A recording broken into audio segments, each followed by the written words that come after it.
The following is a conversation with Richard Wrangham, a biological anthropologist at Harvard, specializing in the study of primates and the evolution of violence, sex, cooking, culture, and other aspects of ape and human behavior at the individual and societal level. He began his career over 4 decades ago working with Jane Goodall in studying the behavior of chimps, and since then has done a lot of seminal work on human evolution and has proposed several theories for the roles of fire and violence in the evolution of us, hairless apes, otherwise known as Homo sapiens. And now, a quick few second summary of the sponsors. Check them out in the description. It's the best way to support this podcast. First is Roka, my favorite sunglasses and prescription glasses. Second is Theragun, the device I use for post-workout muscle recovery. Third is ExpressVPN, the VPN I've been using for many years. Fourth is NI, a company that helps engineers solve the world's toughest problems. And fifth is Grammarly, a service I use to check spelling, grammar, and readability. So the choice is style, fitness, privacy, engineering, or Hemingway-like writing eloquence. Choose wisely, my friends. And now, onto the full ad reads. As always, no ads in the middle. I try to make these interesting, but if you skip them, please still check out the sponsors in the description. I enjoy their stuff. Maybe you will too. This show is brought to you by Roka, the makers of glasses and sunglasses that I love wearing for their design, feel, and innovation on material, optics, and grip. Roka was started by 2 All-American swimmers from Stanford, and it was born out of an obsession with performance. I actually got a chance to meet the co-founder and CEO, Rob, recently. Got to hang out and work out at his Roka gym here in Austin. But that's just the gym part. There's a whole facility where they do the design and the engineering of the glasses and sunglasses. Also, in terms of the sunglasses themselves, I think style-wise, that minimalist, classy look that many of their sunglasses have is perfect.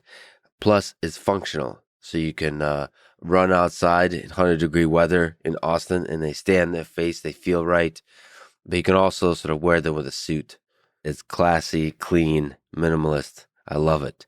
Check them out for both prescription glasses and sunglasses and even tactical shooting glasses at Roka.com and enter code LEX to save 20% on your first order. That's Roka.com and enter code LEX. This show is also brought to you by Theragun, a handheld percussive therapy device that I use after workouts for muscle recovery. It's surprisingly quiet, easy to use, comes with a great app that guides you through everything you need to know. I've been making sure that I integrate exercise and physical challenge into my daily life, whether that's some hard training in jiu-jitsu or running or body weight exercising. I'm looking forward to trying to find the mental fortitude to do some of the crazy physical challenges while still being productive on the mental side of things. That can be difficult on the body, especially with all the other things I'm doing. So recovery is really, really important. Obviously diet and sleep, but then using tools like Theragun for muscle recovery has been really instrumental for me. It's basically just a great massage. Anyway, try Theragun for 30 days at therabody.com/Lex. Theragun Gen 4 has an OLED screen, personalized Theragun app, and is both quiet and powerful. Starting at $199. Go to therabody.com/Lex. This show is also brought to you by ExpressVPN. I use them to protect my privacy on the internet. Even when you use incognito mode in your Chrome browser or whatever browser you use, ISPs can still track that data, and they don't have to tell you about it. So it's really important to have a layer of protection that a VPN provides. Like I said, my favorite one is ExpressVPN. Also, you can change your location from the perspective of the different websites and services wherever in the world. So you can, for example, use Netflix and make it seem like you're in London or Japan and so on. And that opens up a whole library of movies you could only watch in those locations. And finally, I just love the way it feels to use it. First of all, very importantly, it's fast. It works on any device. We're talking about Android, iOS, but also Linux, my favorite operating system. You can go to expressvpn.com/LexPod to get extra 3 months free. That's expressvpn.com/LexPod. There's a nice big button that's a power on button that just works. It does one thing well, which is what all great programs should do. This show is also brought to you by NI, formerly known as National Instruments. NI is a company that has been helping engineers solve the world's toughest challenges for 40 years. Their motto is engineer ambitiously. They have a podcast called Testing 123. They have amazing articles on ni.com/perspectives. These articles cover engineers and innovators overcoming different kinds of challenges. Again, they really emphasize kind of learning from mistakes, which is the process of testing. Engineering isn't about being perfect on day one. It's about making a lot of mistakes, learning from them, testing over and over and over and over until you sort of have a data-driven sense of the reliability of the thing you're deploying. And there's a lot of fascinating stories that NI presents. And as a company, this is what they stand for. This is what they do. For the toughest engineering challenges in the world, they help companies solve them. Anyway, engineer ambitiously with NI at ni.com/perspectives. Best motto ever, by the way. That's ni.com/perspectives. This show is also brought to you by Grammarly, a writing assistant tool that checks spelling, grammar, sentence structure, and readability. Grammarly Premium, the version you pay for, offers a bunch of extra features. My favorite is the clarity check, which helps detect rambling, overcomplicated chaos that many of us can descend into. I certainly do that in the podcast and in my private life when I talk. It's really nice to use editing as part of the writing process to sharpen the message, the clarity, the power, the simplicity, and the elegance of the language with which you communicate an idea. It's good to sort of build up a muscle within yourself that can do that kind of thing. For me, the limitations of Twitter are really helpful with that way, because I naturally want to write a whole paragraph, and then when the number of characters you have is much smaller, that forces you to understand what it means to deliver a message with a minimal amount of words. But it's also good to use tools like Grammarly Premium, not just for the spelling and the grammar, but for the readability and the clarity and so on. Anyway, Grammarly is available on basically any platform and major sites and apps like Gmail and Twitter and so on. Do more than just spell check. Get your point across more effectively with Grammarly Premium. Get 20% off Grammarly Premium by signing up at grammarly.com/Lex. That's 20% off at grammarly.com/Lex. This is the Lex Friedman Podcast, and here is my conversation with Richard Wrangham.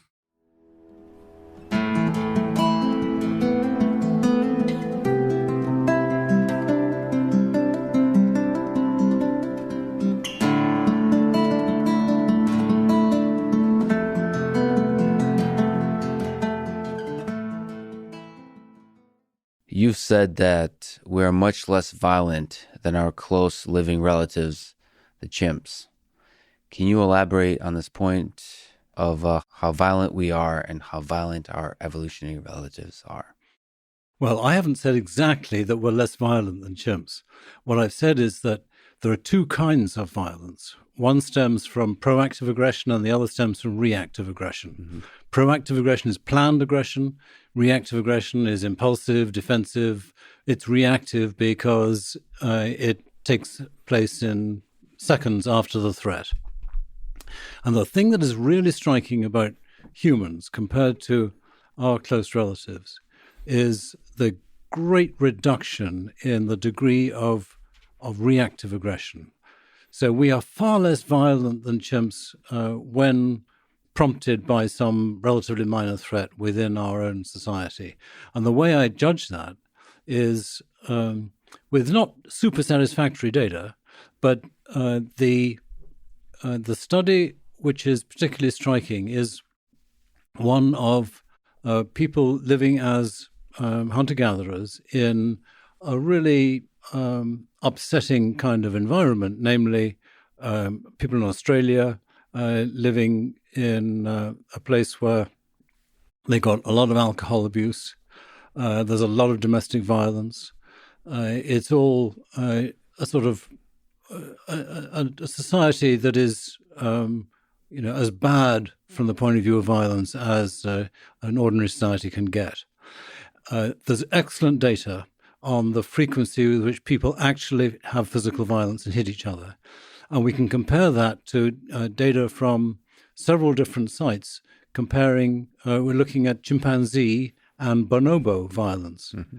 And the difference is between 2 and 3 orders of magnitude.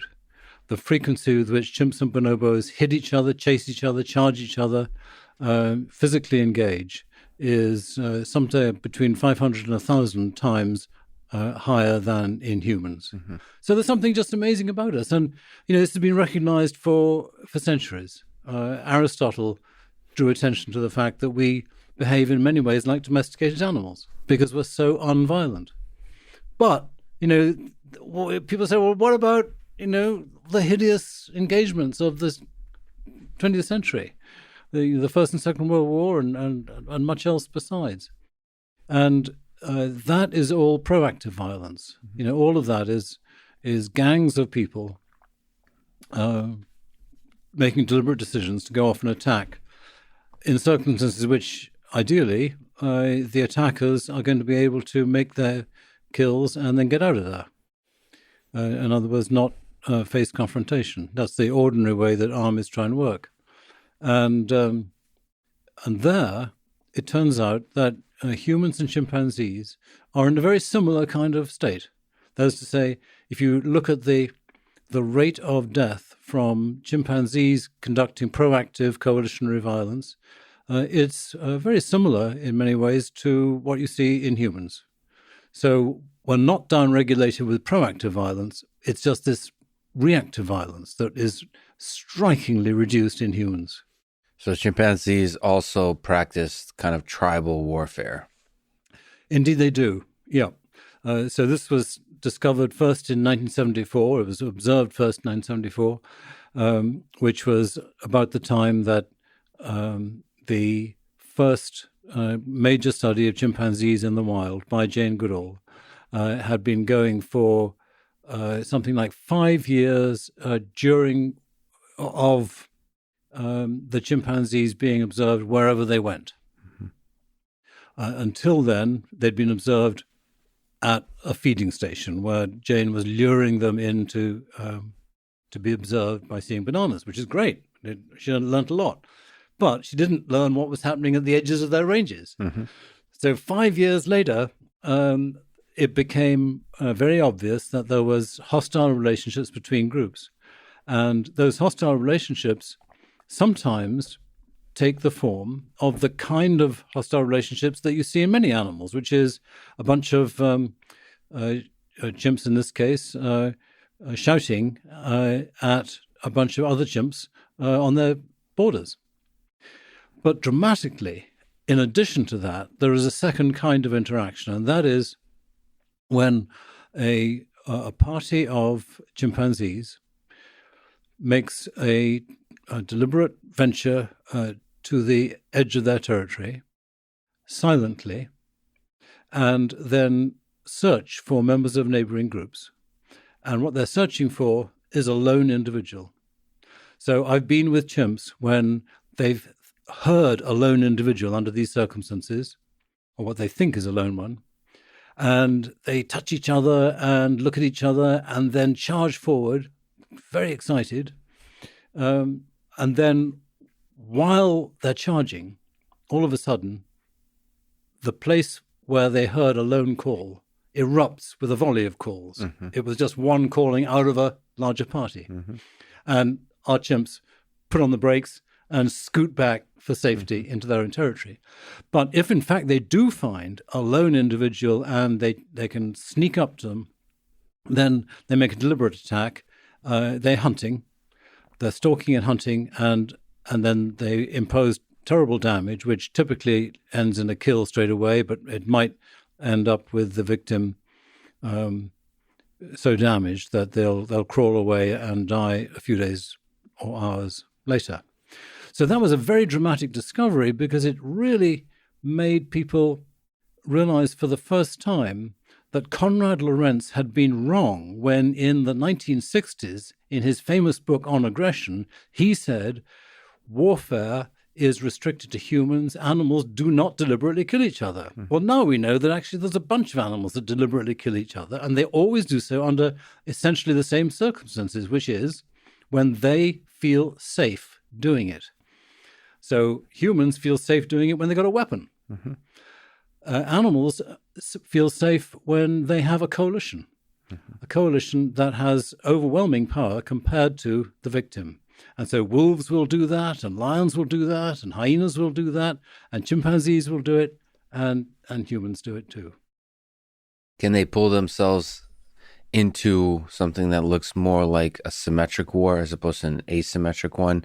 So accidentally engaging on the lone individual and getting themselves into trouble? Or are they more aggressive in avoiding these kinds of battles? No, they're very, very keen to avoid those kinds of battles, but occasionally they can make a mistake. But so far, there have been no observations of anything like a battle in which both sides maintain themselves. And I think you can very confidently say that overwhelmingly what happens is that if they discover that there's several individuals on the other side, then both sides retreat. Nobody wants to get hurt. What they want to do is to hurt others. Yes. So you mentioned Jane Goodall. You've worked with her. What was it like working with her? What have you learned from her? Well, she's a wonderfully independent, courageous person, who she famously began her studies not as a qualified person in terms of education, but qualified only by enthusiasm and considerable experience, even in her early 20s, with nature. So she's courageous in the sense of being able to take on challenges. The thing that is very impressive about her is her total fidelity to the observations, very unwilling to extend beyond the observations, waiting until they mount up and you've really got a confident picture, and tremendous attention to individuals. So, that was an interesting problem from her point of view, because when she got to know the chimpanzees of Gombe, this particular community of Kasakela, about 60 individuals. So Gombe was in Tanzania on Lake Tanganyika. She was there initially with her mother and then alone for 2 or 3 years of really intense observation, and then slowly joined by other people. What she discovered was that there were obvious differences in individual personality. And the difficulty about that was that when she reported this to the larger scientific world, initially her advisors at Cambridge, they said, well, we don't know how to handle that, because you've got to treat all these animals as the same, basically, because there is no research tradition of thinking about personalities. Well, now, whatever it is, 60 years later, the study of personalities is a very rich part of the study of animal behavior. At any rate, the important point in terms of what was she like is that she stuck to her guns, and she absolutely insisted that we have to describe in great detail the differences in personality among these individuals, and then you can leave it to the evolutionary biologist to think about what it means. So what is the process of observation like this, like observing the personality, but also observing in a way that's not projecting your beliefs about human nature or animal nature onto chimps, which is probably really tempting to project. So your understanding of the way the human world works, projecting that onto the chimp world. Yes, I mean, it's particularly difficult with chimps because chimps are so similar to humans in their behavior that it's very easy to make those projections, as you say. The process involves making very clear definitions of what a behavior is. Aggression can be defined in terms of a forceful hit, a bite, and so on. and writing down every time these things happen. And then slowly totting up the numbers of times that they happen, from individual A towards individuals B, C, D, and E, so that you build up a very concrete picture rather than interpreting at any point and stopping and saying, well, they seem to be rather aggressive. So the sort of formal system is that you build up a pattern of the relationships based on a description of the different types of interactions, the aggressive and the friendly interactions. And all of these are defined in concrete. And so that from that you extract a pattern of relationships. And the relationships can be defined as relatively friendly, relatively aggressive, competitive, based on the frequency of these types of interactions. And so one can talk in terms of individuals having a relationship which, on the scores of friendliness, is 2 standard deviations outside the mean. I mean, it's... In which direction, sorry? Both directions? Well, I mean, that would be obviously the friendly ones would be the ones who have exceptionally high rates of spending time close to each other, of touching each other in a gentle way, of grooming each other, and, by the way, finding that those things are correlated with each other. So it's possible to define a friendship with a capital F in a very systematic way, and to compare that between individuals, but also between communities of chimpanzees and between different species. So that, we can say that in some species, individuals have friends and others they don't at all. What about just because there's different personalities and because they're so fascinating, what about sort of falling in love or forming friendships with chimps, like really, connecting with them as an observer? What role does that play? Because you're tracking these individuals that are full of life and intelligence for long periods of time. Plus, as a human, especially in those days for Jane, she's alone observing it. It gets lonely as a human. I mean, probably deeply lonely as a human being, observe these other intelligent species. It's a very reasonable question. And of course, Jane in those early years, I think she's willing now to talk about the fact that she regrets to some extent how close she became. And the problem is not just from the humans, the problem is from the chimpanzees as well, because they do things that are extremely affectionate, if you like.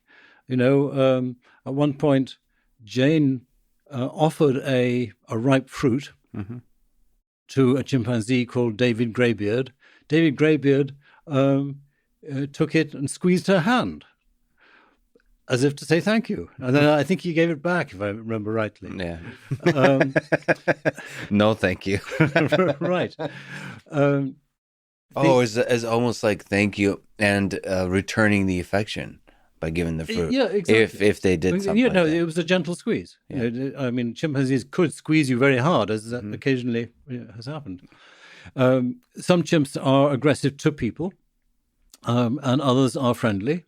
And the ones that are friendly tend to be rather sympathetic characters because they might be ones who are having problems in their own society.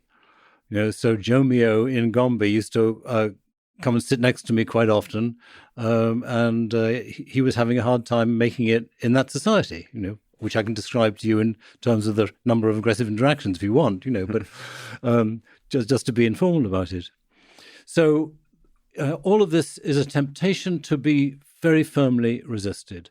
And in the community that I've been working with in Uganda for the last 30 years, we try extremely hard to impress on all of the research students who come with us that it is absolutely vital that you do not fall into that temptation. Now, we heard a story of one person who did reach out and touch one of our chimps. It's a very, very bad idea. Not because the chimp is going to do anything violent at the time, but because if they learn that humans are as weak physically as we are compared to them, then they can take advantage of it, us. And that's what happened in Gombe. So after Jane had done the very obvious thing when you're first engaged in this game of allowing the infants to approach her and then tickling them and playing with them, some of those infants had the personality of wanting to take advantage of that knowledge later.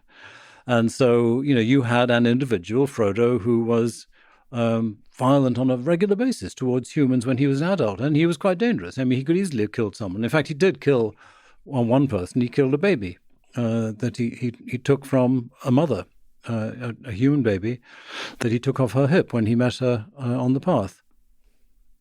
So, it's a reminder that we're dealing with a species that are rather human-like in the range of emotions they have, in the capacities they have, and even in the strength they have. They are, in many ways stronger than humans. So it's you've got to be careful. So in the full range of friendliness and violence, the capacity for these very human things. Yes, I mean it's very obvious with violence, as we talked about. That they will kill. They will kill not just strangers. They can kill other adults within their own group.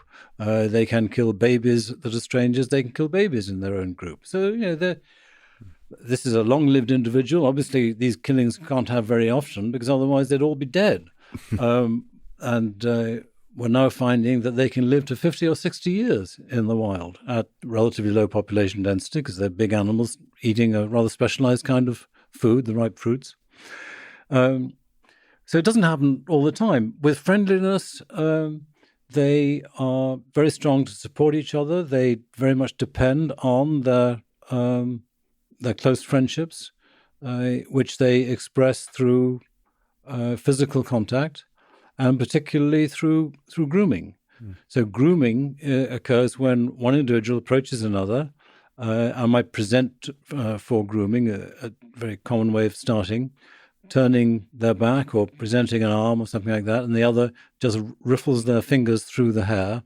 And that's partly just soothing, and it's partly looking for parasites, but mostly it's just soothing. Yes. And the point about this is it can go on for half an hour. It can go on for sometimes even an hour. So this is amazing. A major expression of interest in somebody else. When did your interest in this one particular aspect of chimp come to be, which is violence? When did the study of violence in chimps become something you're deeply interested in? Well, for my PhD in the early 1970s, I was in Gombe with Jane Goodall and was studying feeding behavior. But during that time, we were seeing, and I say we because there were half a dozen research students all in her camp, we were discovering that chimps had this capacity for violence. The first kill happened during that time, which was of an infant in a neighboring group. And we were starting to see these hunting expeditions. And this was the start of my interest because it was such chilling evidence of an extraordinary similarity between chimps and humans. Now, at that time, we didn't know very much about how chimpanzees and humans were related. Chimps, gorillas, bonobos are all three big black hairy things that live in the African forests and eat fruits and leaves when they can't find fruits and walk on their knuckles. And they all look rather similar to each other. So they seem as though those three species, chimps and gorillas and bonobos, should all be each other's closest relatives, and humans are something rather separate. And so any of them would be of interest to us. Subsequently, we learn that actually that's not true, and that there's a special relationship between humans and chimpanzees. But at the time, even without knowing that, it was obvious that there was something very odd about chimpanzees because Jane had discovered they were making tools. She had seen that they were hunting meat. She had seen that they were sharing the meat among each other. She had seen that the societies were dominated politically by males, coalitions of males. All of these things, of course, resonate so closely with humans. And then it turns out that, in contrast to conventional wisdom at the time, the chimpanzees were capable of hunting and killing members of neighboring groups. Well, at that point, the similarities between chimps and humans become less a matter of sort of sheer intellectual fascination than something that has a really deep meaning about our understanding of ourselves. I mean, until then, you can cheerfully think of humans as a species apart from the rest of nature because we are so peculiar. But when it turns out that, as it turns out, one of our two closest relatives has got these features that we share, and that one of the features is something that is the most horrendous, as well as fascinating, aspect of human behavior, then, how can you resist just, trying to find out what's going on? So I have to say this. I'm not sure if you're familiar with the man, but fans of this podcast are. So we're talking about chimps. We're talking about violence. My now friend, Mr. Joe Rogan, is a big fan of those things. I'm a big fan of these topics. I think a lot of people are fascinated by these topics. So as you're saying, why do we find the exploration of violence and the relations between chimps so interesting? What can they teach us about ourselves? Until we had this information about chimpanzees, it was possible to believe that the psychology behind warfare was totally the result of some kind of recent cultural innovation, right, that had nothing to do with our biology. Or, if you like, that it's got something to do with sin and right, God and the devil and that sort of thing. But what the chimps tell us, after we think carefully about it, is that it seems undoubtedly the case that our evolutionary psychology has given us the same kind of attitude towards violence as occurred in chimpanzees. And in both species, it has evolved because of its evolutionary significance. In other words, because it's been helpful to the individuals who have practiced it. And now we know that, as I mentioned, other species do this as well. In fact, wolves, which this is a really kind of ironical observation. Konrad Lorenz, who I mentioned, had been the person who thought that human aggression in the form of killing members of our own species was unique to our species. He was a great fan of wolves. He studied wolves. And in captivity, he noted that wolves are very unlikely to harm each other in spats among members of the same group. What happens is that one of them will roll over and present their neck, much as you see in a dog park nowadays, and the other might put their jaws on the neck but will not bite. Mm-hmm. Okay, so now it turns out that if you study wolves in the wild, then neighboring packs often go hunting for each other. Mm-hmm. They are in fierce competition, and as much as 50% of the mortality of wolves is due to being killed by other wolves. Wow. Adult mortality. Wow. So it's a really serious business. The chimpanzees and humans fit into a larger pattern of understanding animals in which you don't have an instinct for violence. What you have is an instinct, if you like, to use violence adaptively. And if the right circumstances come up, it'll be adaptive. If the right circumstances don't come up, it won't be. So some chimpanzee communities are much more violent than others because of things like the frequency with which a large party of males is likely to meet a lone victim. And that's going to depend on the local ecology. But, so the overall answer to the question of what do chimps teach us is that we have to take very seriously the notion that in humans, the tendency to make war is a consequence of a long-term evolutionary adaptation and not just a military ideology or some sort of local patriarchal phenomenon. And of course, a reading of history, a judicious reading of history, fits that very easily because war is so commonplace. Mm-hmm. It's not an accident. So it's not a construction of human civilization. It's deeply within us, violence. So what's the difference between violence on the individual level versus group? It seems like with chimps and with wolves, there's something about the dynamic of multiple chimps together that increase the chance of violence? Or is violence still fundamentally part of the individual? Like would an individual be as violent as they might be as part of a group? If we're talking about killing, then violence in the sense of killing is very much associated with a group. And the reason is that individuals don't benefit by getting into a fight in which they risk being hurt themselves. So it's only when you have overwhelming power that the temptation to try and kill another victim rises sufficiently for them to be motivated to do it. Mm-hmm.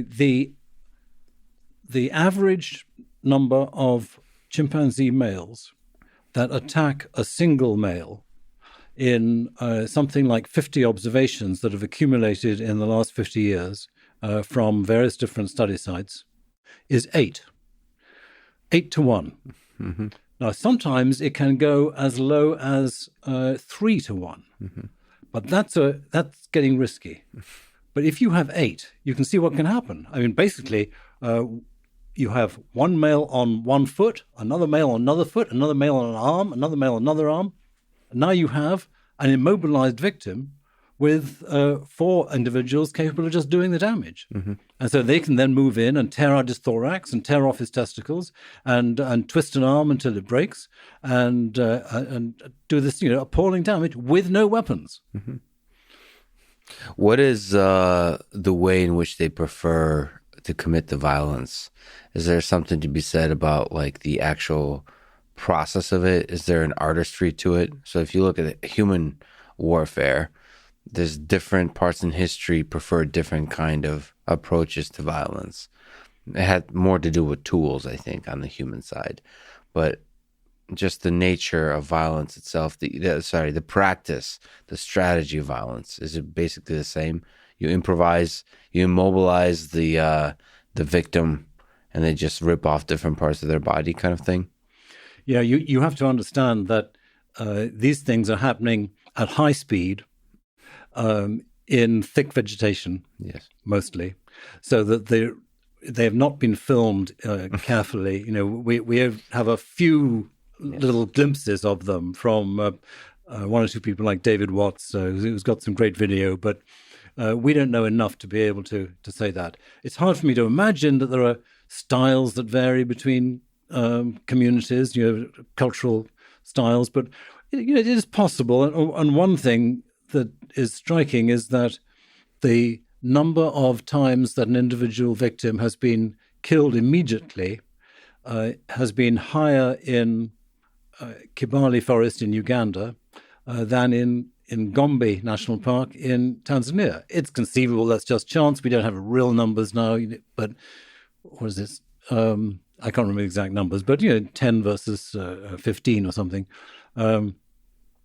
So maybe they damage to the point of expecting a death in one place and they just finish it off in the other. But most likely that sort of difference will be due to differences in the numbers of attackers. Human beings are able to conceive of the philosophical notion of death, of mortality. Is there any of that for chimps when they're thinking about violence? Is violence like what is the nature of their conception of violence, do you think? Do they realize they're taking another conscious being's life, or is it some kind of like optimization over the use of resources or something like that? I don't think I can't think of any way to get an answer to the question Sure. of what they know about that. I think that the way to think about the motivation is rather like the motivation in sex.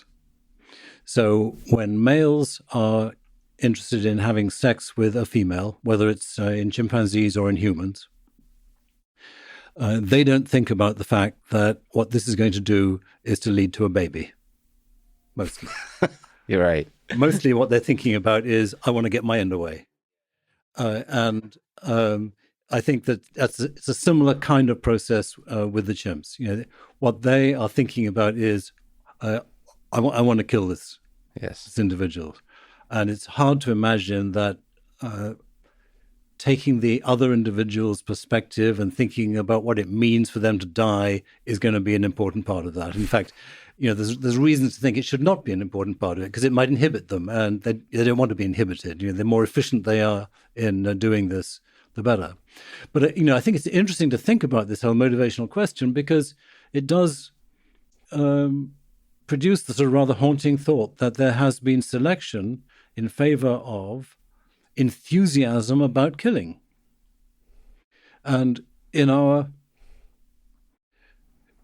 relatively gentle and deliberately moral society that we have today, it's very difficult for us to face the thought that in all of us there might have been a residue and a more than that, sort of actively an active potential for that thought of really enjoying killing someone else. But I think one can sustain that thought fairly obviously by thinking of circumstances in which it would be true that the ordinary human male would be delighted to be part of a group that was killing someone. What you've got to do is to be in a position where you're regarding the victim as dangerous and thoroughly hostile.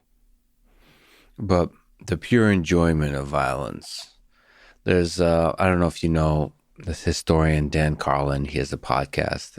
He has an episode, 3-4 hour episode that I recommend to others. It's quite haunting, but he takes us through an entire history. It's called Painfotainment. The history of humans enjoying the murder of others in a large group. So like public executions were long part of human history. And there's something that for some reason humans seem to have been drawn to just watching others die. And he ventures to say that may still be part of us. For example, he said if it was possible to televise, to stream online, for example, the execution and the murder of somebody, or even the torture of somebody, that a very large fraction of the population on Earth would not be able to look away. They'd be drawn to that somehow. As a very dark thought that we were drawn to that. So you think that's part of us in there somewhere, that selection that we evolved for the enjoyment of killing and the enjoyment of observing those in our tribe doing the killing. Yes, I mean, and that word you produced at the end is critical, I think, because it would be a little bit weird, I think, to imagine a lot of enjoyment about people in your own tribe being killed. Right. I don't think we're interested in violence for violence's sake that much. It's when you get these social boundaries set up, and in today's world, happily, we kind of are already one world. You have to dehumanize someone to get to the point where they are really outside, our recognition of a tribe at some level, which is, the whole human species. But in ancient times, that would not have been true, because in ancient times, there are lots of accounts of hunters and gatherers in which the appearance of a stranger would lead to an immediate response of shooting on sight. Mm-hmm. Because what was human was the people that were in your society. Mm-hmm. And the other things that actually looked like us and, were human in that sense were not regarded as human. Mm-hmm. So there was a kind of automatic dehumanization of everybody that didn't speak our language or hadn't already somehow become recognized as sufficiently like us to escape the dehumanization contact. And so hopefully the story of human history is that we are, that tribalism fades away, that our dehumanization, the natural desire to dehumanize or tendency to dehumanize groups that are not within this tribe decreases over time.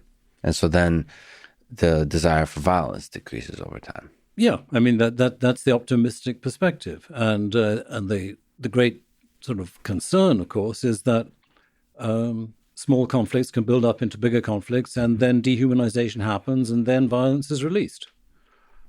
As Hannah Arendt says, there currently is no known alternative to war as a means of settling really important conflicts.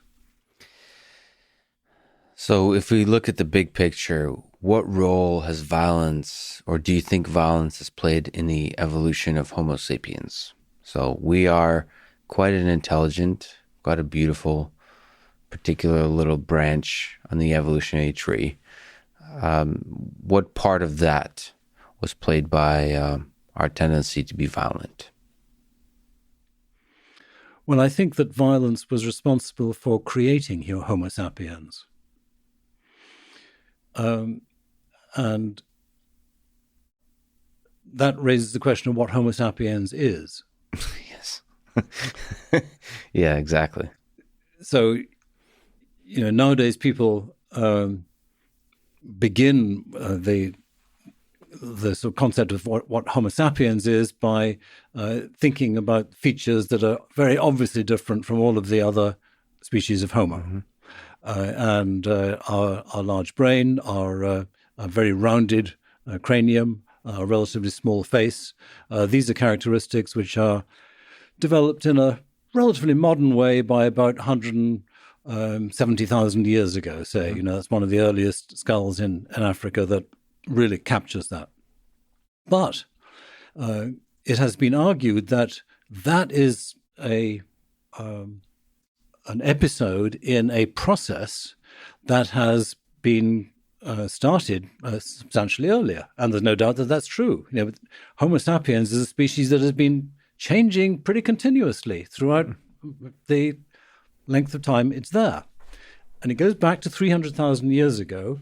315 literally is the time, the best estimate of a date for a series of bones from Morocco that have been dated 3 or 4 years ago at that time and have been characterized as earliest Homo sapiens. Now, at that point, they are only beginning the trend of sapienization, and that trend consists basically of gracilization, of making our ancestors less robust, shorter faces, smaller teeth, smaller brow ridge, narrower face, thinner cranium, all these things that are associated with reduced violence. Okay, so that's saying that's Homo sapiens beginning. So it began sometime 300 to 400,000 years ago, because by 315,000 years ago, you've already got something recognizable.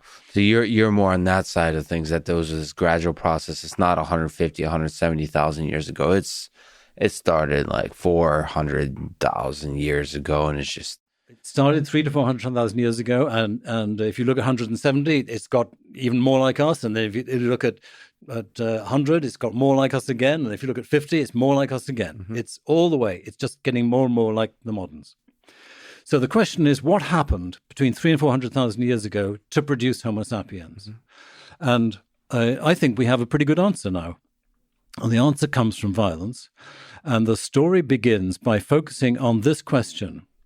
Why is it that in the human species, we are unique among all primates in not having an alpha male in any group, in the sense that what we don't have is an alpha male who personally beats up every other male?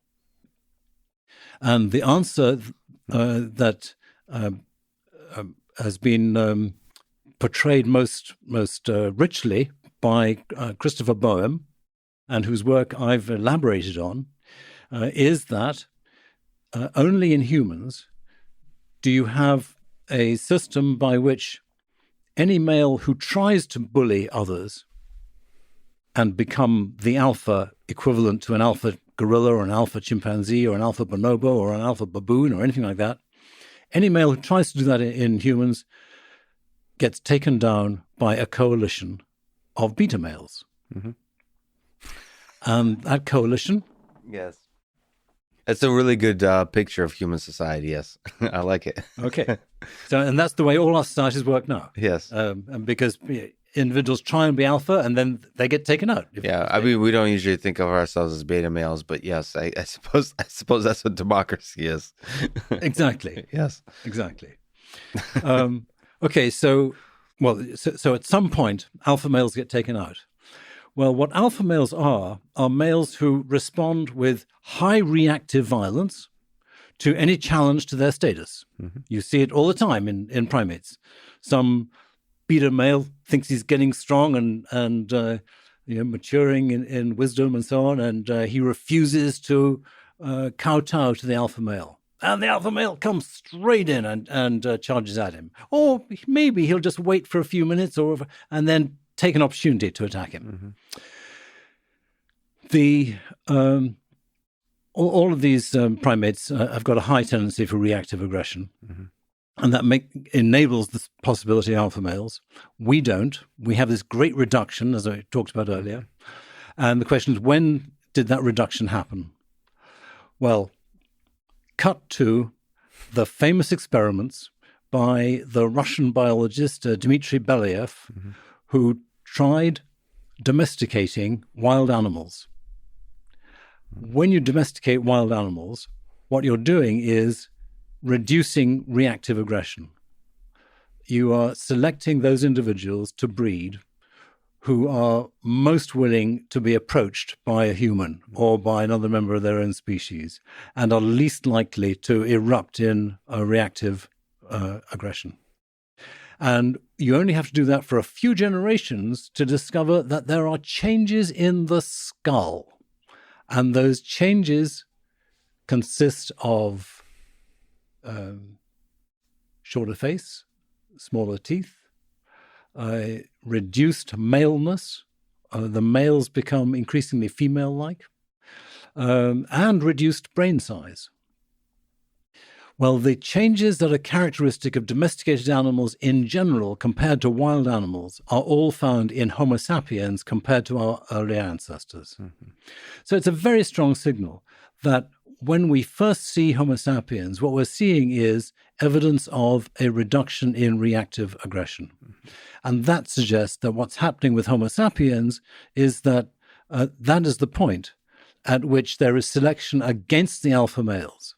And therefore, the way in which the selection happened would have been the way it happens today. The beta males take them out. So I think that Homo sapiens is a species characterized by the suppression of reactive aggression as a kind of incidental consequence of the suppression of the alpha male. And the story of our species is the story of how the beta males took charge and have been responsible for the generation of a new kind of human, and incidentally, for imposing on the society a new set of values. Because when those beta males discovered that they could take out the previous alpha male and continue to do so, because in every generation there'll always be some male who says, oh, well, maybe I'll become the alpha male. Yes. And so they just keep chopping them down. In discovering that, they also obviously discovered that they could kill anybody in the group. Mm-hmm.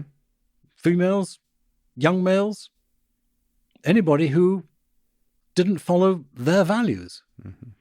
And so this story is one in which the males of our species, and these would be the breeding males, have been able to impose their values on everybody else. And there is two kinds of values. There's one kind of value is things that are good for the group, like thou shalt not murder. Mm-hmm. And the other kind of value is things that are good for the males, such as, hey, guess what? When good food comes in, males get it first. Yes. So, I mean, it's fascinating that kind of set of ideals could outcompete the others. Do you have a sense of why, or maybe you can comment on Neanderthals and all the other early humans? Why did Homo sapiens come to succeed and flourish, and all the other branches of evolution died out? Or got murdered out. Nowadays, when Homo sapiens meets Homo sapiens and we don't know each other initially, then conflict breaks out and the more militarily able group wins. We've seen that everywhere throughout the age of exploration and throughout history.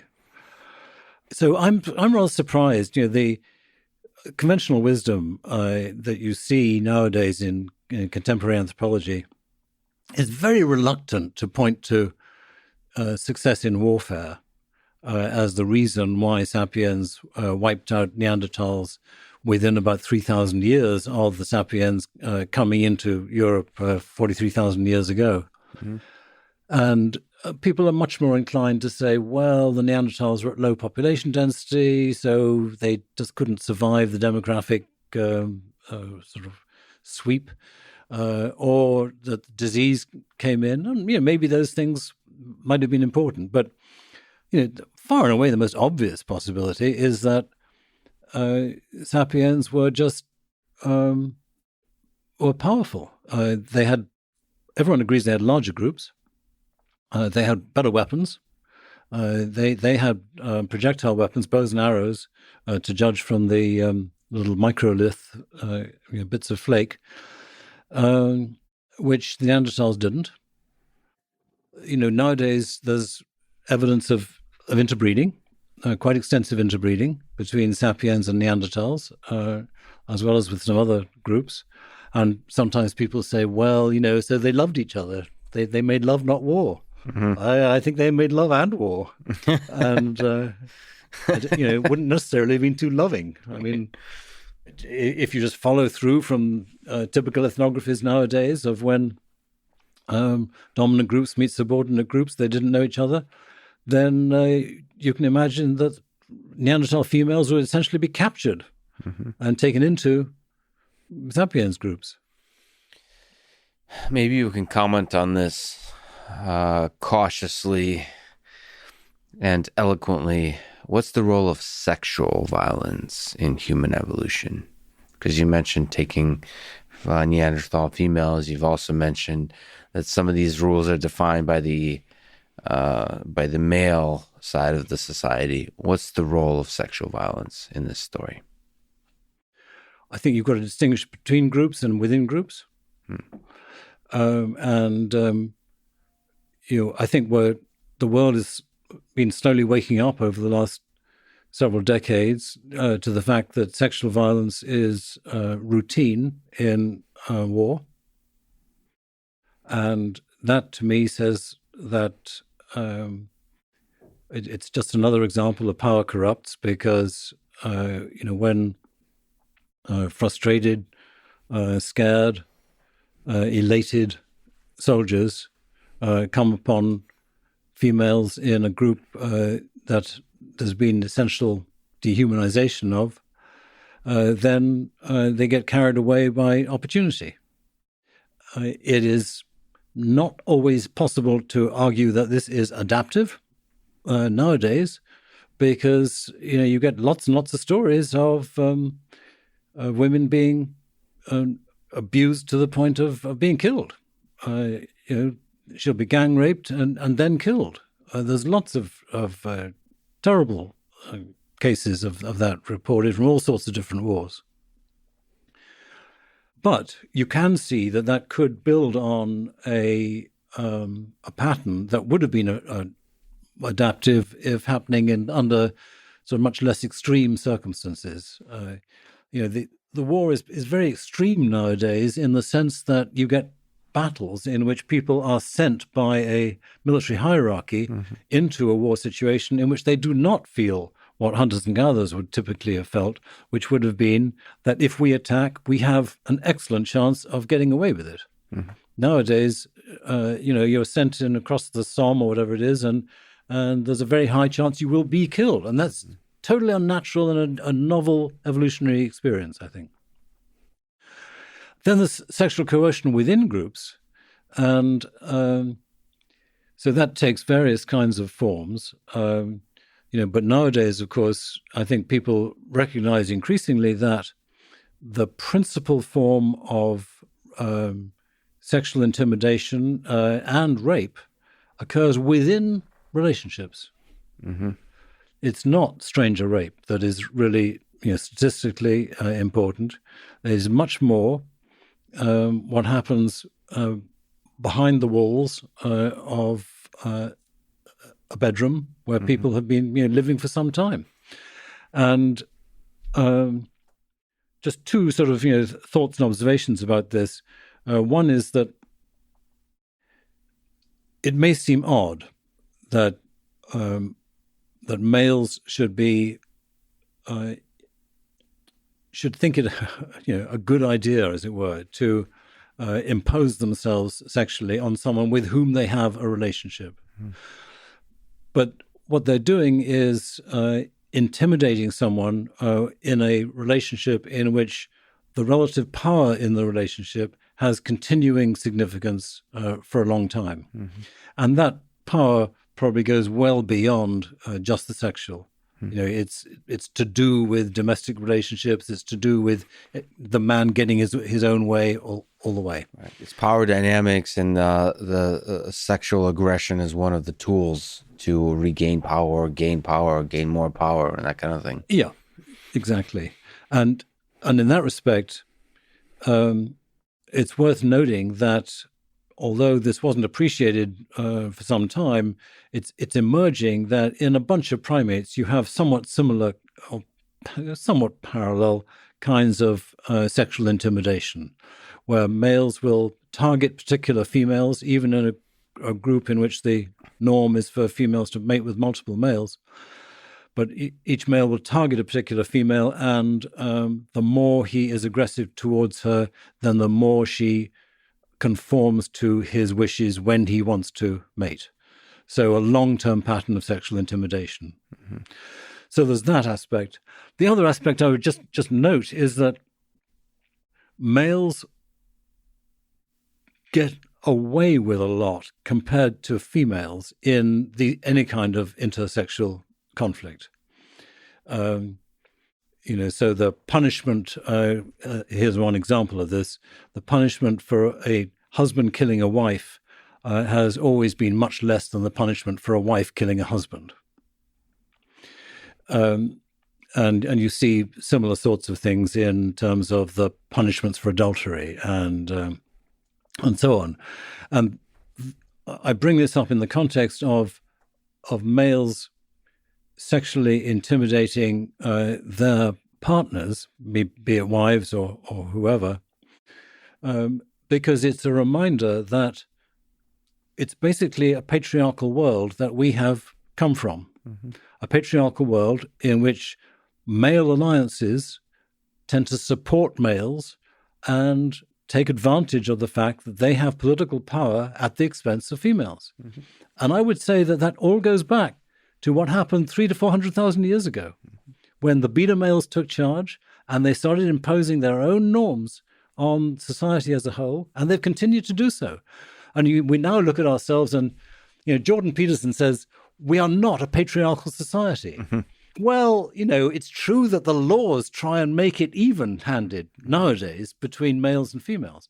But obviously we are patriarchal de facto, because society still, in many ways, supports men better than it supports women in these sorts of conflicts.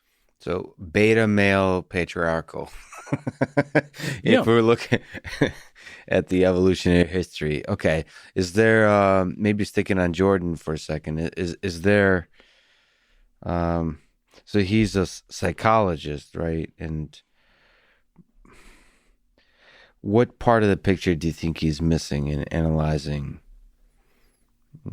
the human relations? Like, what does he need to understand about our origins in violence and the way the society has been constructed? Oh, I don't want to go deep into his missing perspectives, but I just think that that what he's doing in that particular example is focusing on the legalistic position, and that's great. That you do not find formal patriarchy in the law anything like to the extent that you could find it 100 years ago, and so on. Women have got the vote now, hooray! But it took a long time for women to get the vote, and it remains the case that women suffer in various kinds of ways. A woman who is has lots of sexual partners is treated much more rudely than a male who has lots of sexual partners. There are all sorts of informal ways in which it's rougher being a woman than it is a man. And if we look at the surface layer of the law, we may miss the deeper human nature, like the origins of our human nature that still operates no matter what the law says. Yeah. Which is, human nature is awkward because it includes some unpleasant features that when we sit back and reflect about them, we would like to them to go away. Yeah. But it remains the fact that men are hugely concerned to try and have sex with at least one woman, and often lots of women. Yeah. And so men are constantly putting pressure on women in ways that women find unpleasant. And if men sit back and reflect about it, they think, we shouldn't do this. But actually, it just goes on because of human nature. So maybe looking at particular humans in history, let's talk about Genghis Khan. So is this particular human, who was one of the most famous examples of large-scale violence, is he a deep representative of human nature, or is he a rare exception? Well, I think that it's easy to imagine that most men could have become Genghis Khan. It's possible that he had a particular streak of psychopathy.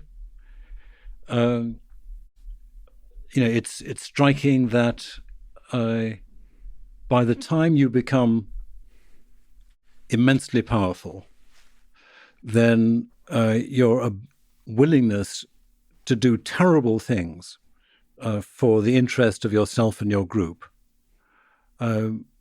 becomes very high. Stalin, Mao Zedong, these sorts of people have histories in which they do not show obvious psychopathy. But by the time they are big leaders, they are really psychopathic in the sense that they do not follow the ordinary morality of considering the harm that they are doing to their victims. What kind of experiment would we need to discover whether or not anybody could fall into this position? I don't know. But Lord Acton's famous dictum was power corrupts and absolute power corrupts absolutely. And then the point that people often forget is the next sentence that he said, which is, great men are almost always bad men. And that is right. It is very difficult to find a great man in history who was not responsible for terrible things. I think there's some aspect of it that it's not just power. I think men who have been the most destructive in human history are not psychopathic completely. They have convinced themselves of an idea. It's like the idea is psychopathic. Stalin, for example, Hitler's a complicated one. I think he was legitimately insane. But I think Stalin has convinced himself that he's doing good. So the idea of communism is the thing that's psychopathic in his mind. Like you construct a worldview in which the violence is justified, the cruelty is justified. So there, in that sense, first of all, you can construct experiments, unethical experiments that could test this. But in that sense, anybody else could have been in Stalin's position. It's the idea that could overtake the mind of a human being, and in so doing justify cruel acts. And that seems to be, at least in part, unique to humans, is the ability to hold ideas in our minds and share those ideas and use those ideas to convince ourselves that proactive violence on a large scale is a good idea. So that, I don't know if you have I suppose so. I mean, but it seems to me what really motivated Stalin was not so much communism as the retention of power.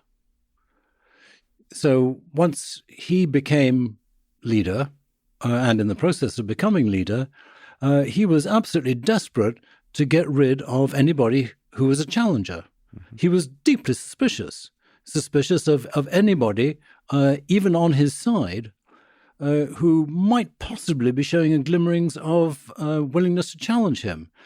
So, when he apparently had Kirov murdered, Kirov was a great communist. Trotsky was a great communist.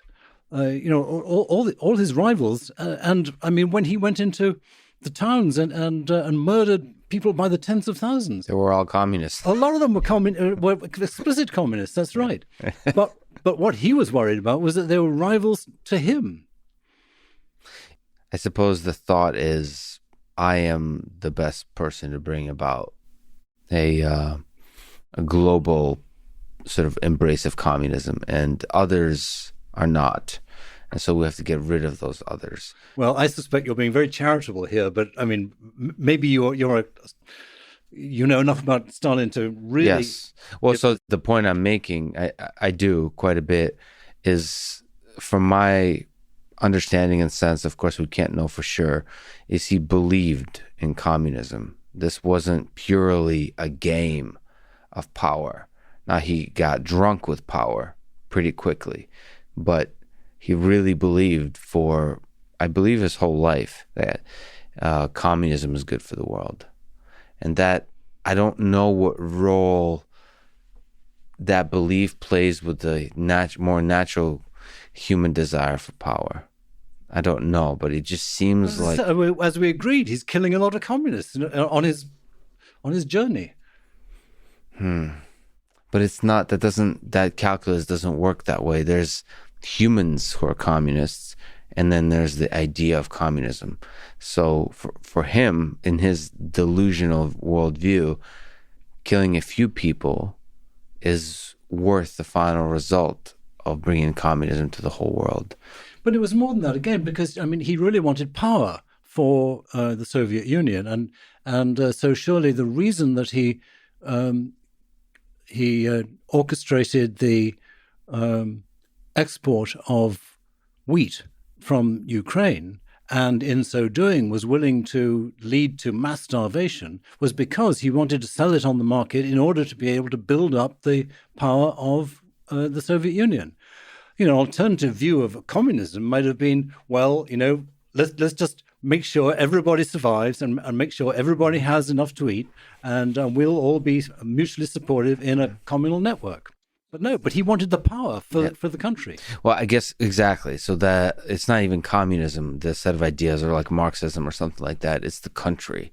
I guess what I'm saying is it's not purely power for the individual. It's power for a vision for this great nation, the Soviet Union. Yeah. And it's similar with Hitler.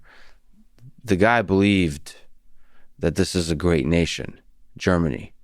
And like it's a nation that's been wronged throughout history and needs to be righted.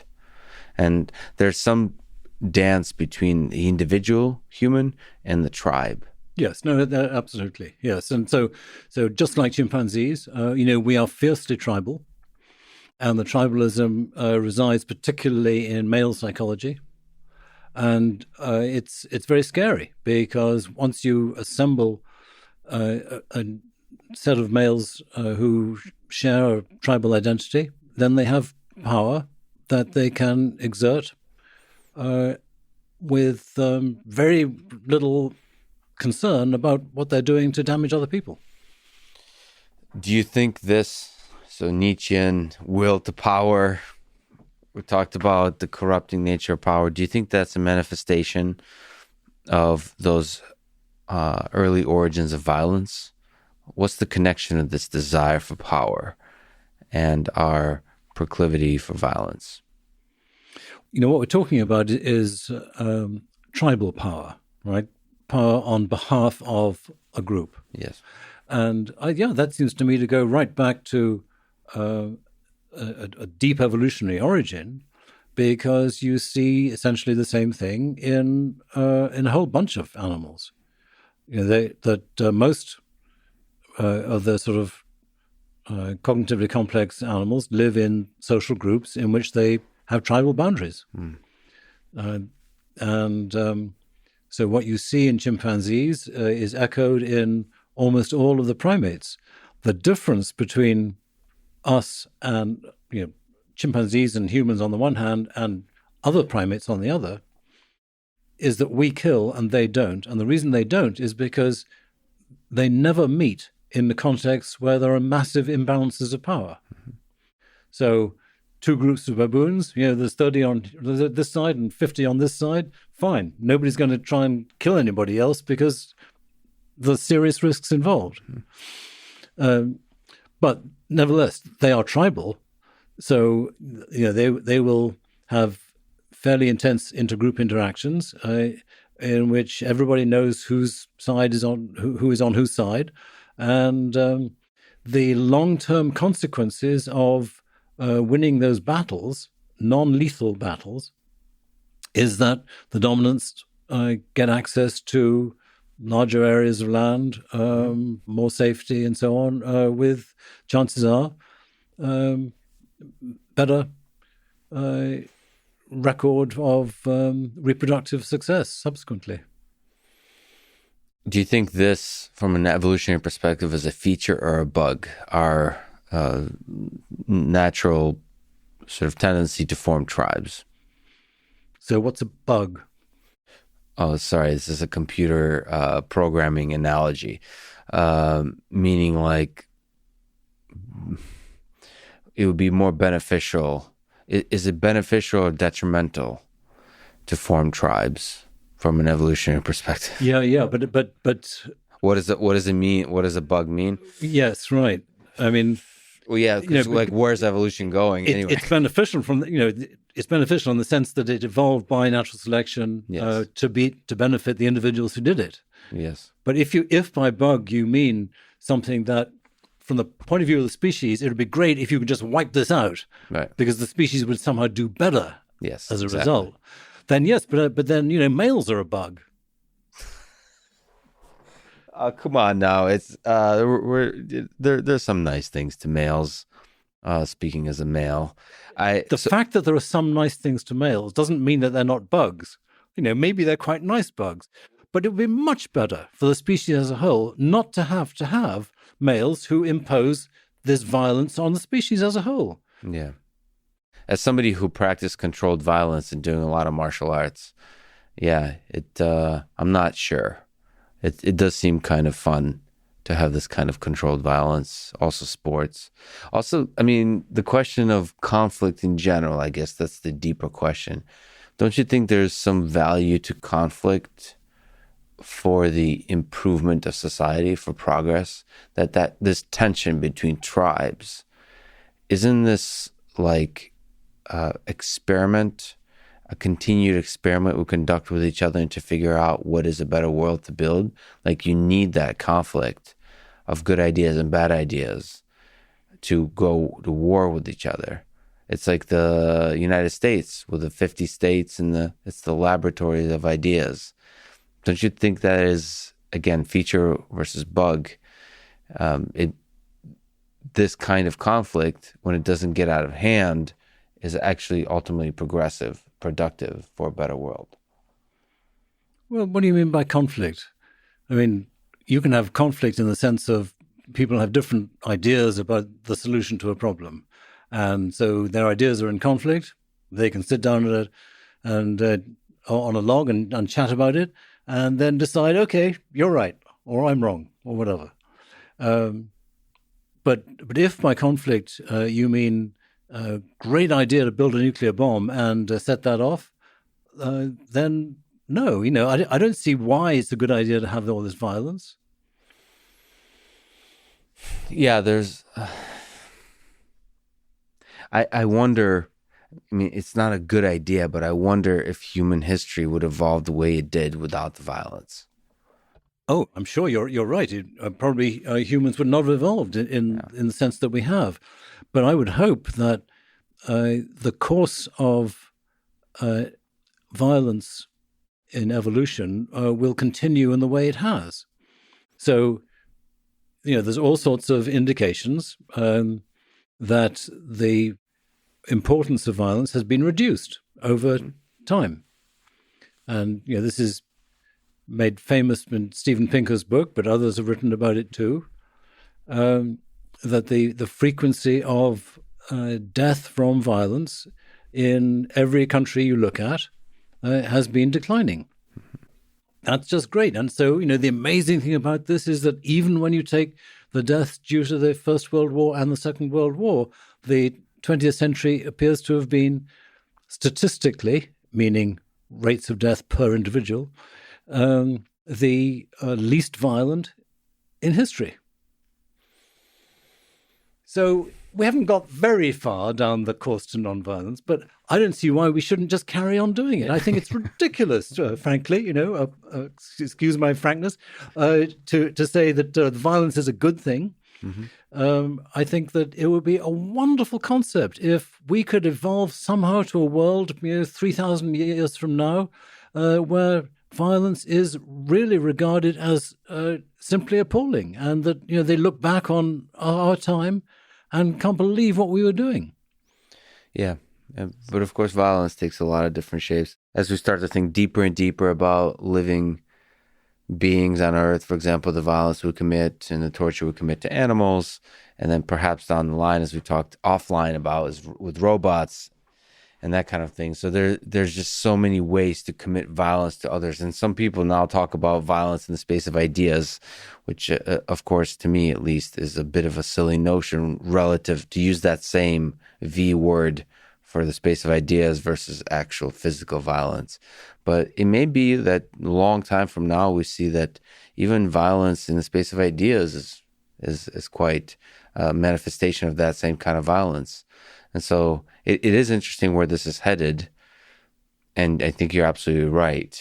A nonviolent world does seem like a better world. I wonder if the constraints on resources somehow make that world more and more difficult, especially as we run out of resources. Well, it's got to be very, very different from what we're doing nowadays. And it's unimaginably different. If we could imagine it, then maybe we could work towards it. At the moment, nobody knows how to work towards it. Well, that's kind of the stories of humans. Is we don't really know the future. We're trying to ad hoc kind of develop it as we go, and sometimes get into trouble. Yeah, that's the violence. But George Orwell's vision in 1984 was of two or three world powers, each so powerful that nobody could diminish could destroy the other.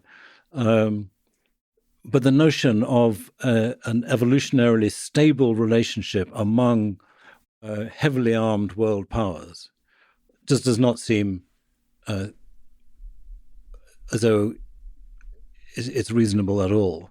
That is to say, we've now got 170 or 190 nations in the world, dominated by a few big ones, all with arms pointing at each other. And the notion that we could just carry on having peace talks and making sure that these arms don't get involved in some kind of massive conflagration seems incredibly optimistic. Some kind of major change has to happen, whereby, and some people would like to see all the weapons go. That'd be great. I'm a member of that sort of group that tries to see that happen. It's going to be very difficult to see it happen. Another kind of concept is the nations themselves will dissolve and will become one government. That itself is a terrifying vision, because the capacity for abuse by a single world power would be so problematic. And in addition, how do you get there without a war in the first place? Mm-hmm. So, at the moment, we have no reasonable kind of future in mind, but I'm sure it's there somewhere. It's just that we haven't yet to find it. And a lot of people, like in the cryptocurrency space, argue that you can create decentralized societies if you take away the power from states to define the monetary system. So they argue, like, if you make the monetary system such that it's disjoint from the control of any one individual, any one government, then that might be a way to form sort of ad hoc decentralized societies. They just pop up all over the place. That's a really interesting technological solution to how to remove the overreach of power from governments. Yes, example. Right. Absolutely. And it may well be that that the future will emerge out of some sort of quite surprising direction like that. Is it nevertheless surprising to you that we have not destroyed ourselves with nuclear weapons? So the mutually assured destruction that we've had for many decades, from somebody who studies violence, how does that make sense to you? Well, I mean, I'm surprised only in the sense that the fact that we have not had an accident yet has been quite remarkable. Because all the accounts are that we've come very close to having very serious accidents where people on either side have misread intentions or apparent launches and so on. So yes, I think it is remarkable. There's a nasty generalization that can be made that the longer that powerful states go without having wars, then the worse the war is afterwards. And you can sort of see that kind of makes sense, because basically what's happening with these tribal groups that the nations are at the moment is that after a big war, like the Second World War, they establish new kinds of dominance relationships. And then during the periods of peace, what happens is that the de facto dominance relationships change, because some nations become poorer, some become richer, some become more militarily powerful, and so on. Generally, economy and military go hand in hand. So, right now, China emerged from the war as a relatively low status state and is now high status. So if these were chimpanzees, what would happen is that you would predict a conflict, because you need to have a readjustment of the formal dominance relationships to recognize the new, in practice, dominance relationships recognized by the economy and the military.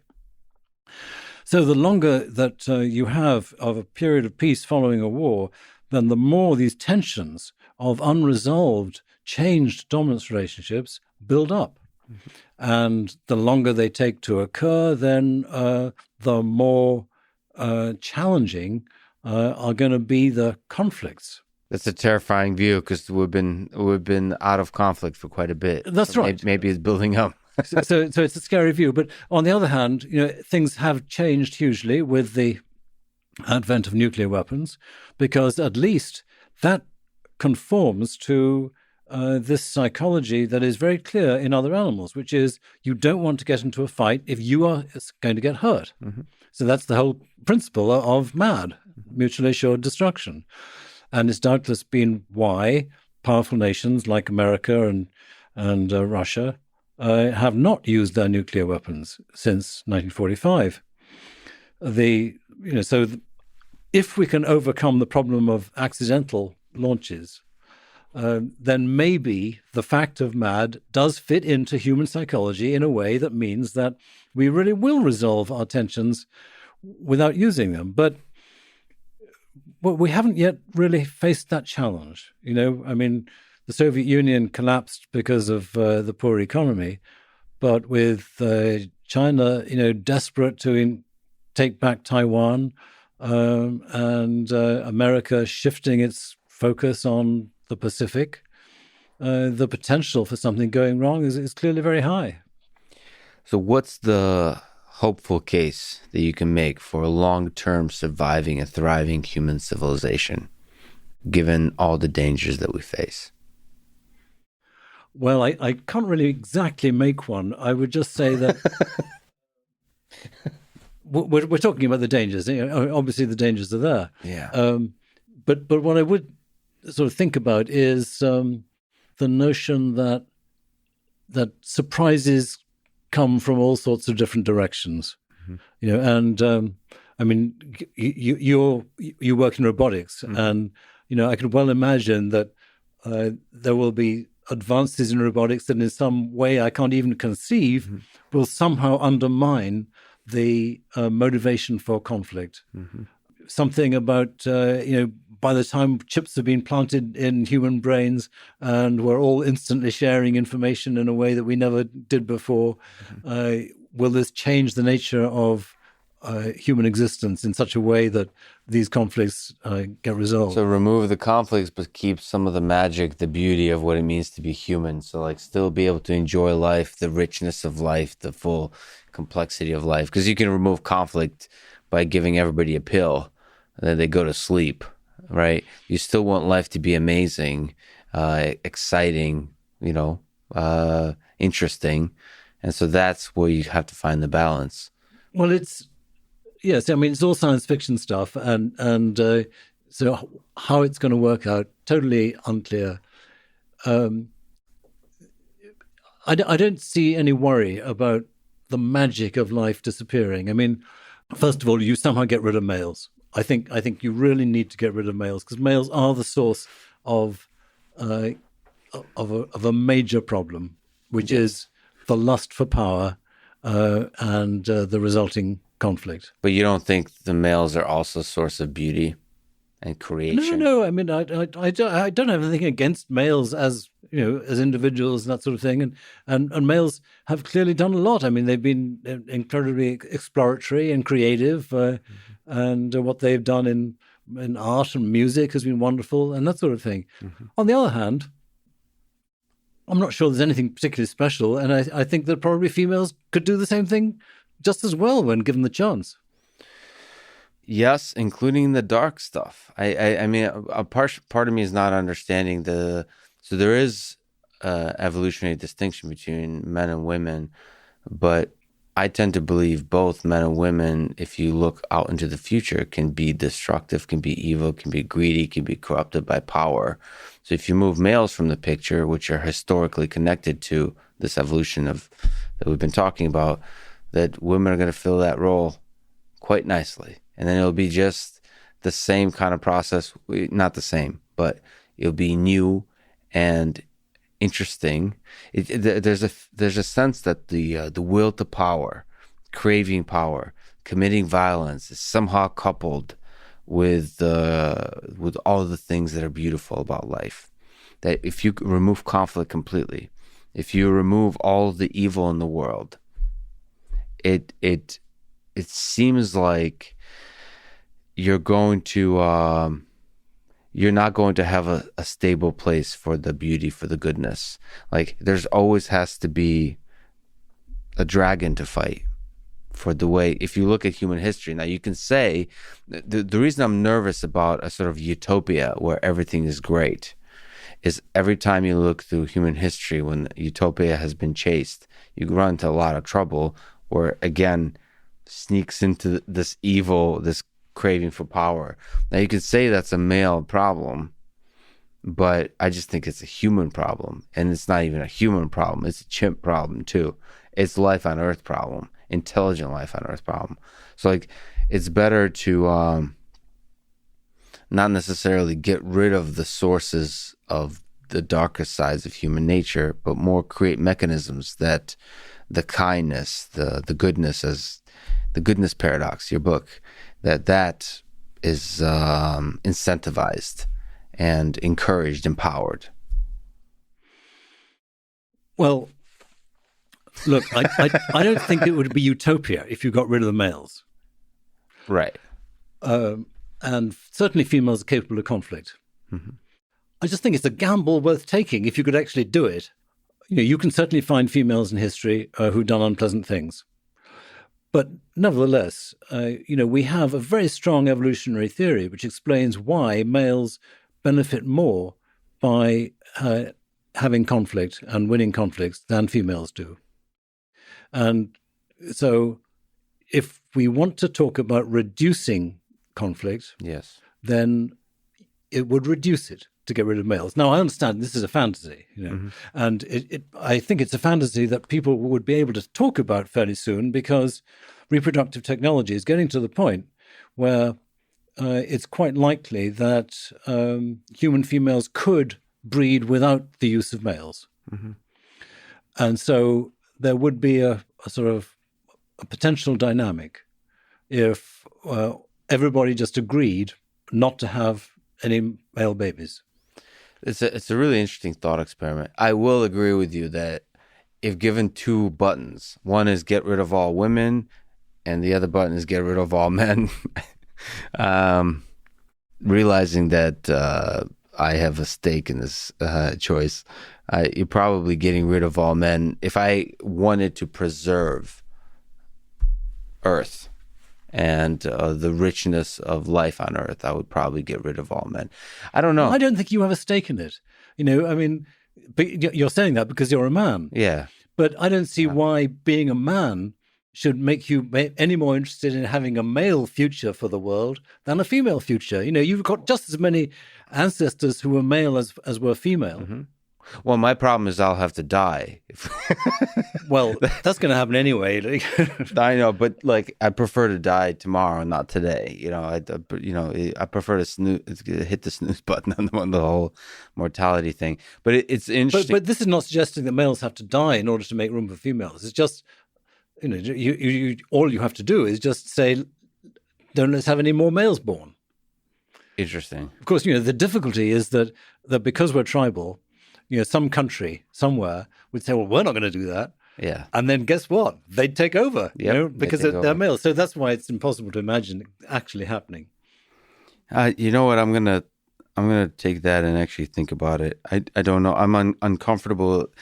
There's a certain kind of woke culture that I've been kind of uncomfortable with because it's not women necessarily. It's more just there's a lot of bullying I see.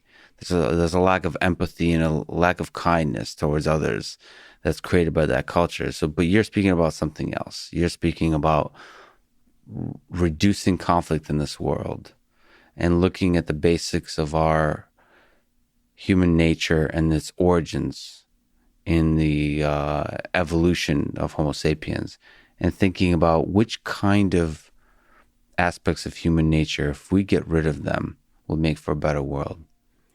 It's an interesting thought experiment, worth thinking about. But it is only a thought experiment. It's got no practical meaning right now. Yes. And I take your point that, males get a hard rap nowadays in some ways because the balance of social power is moving against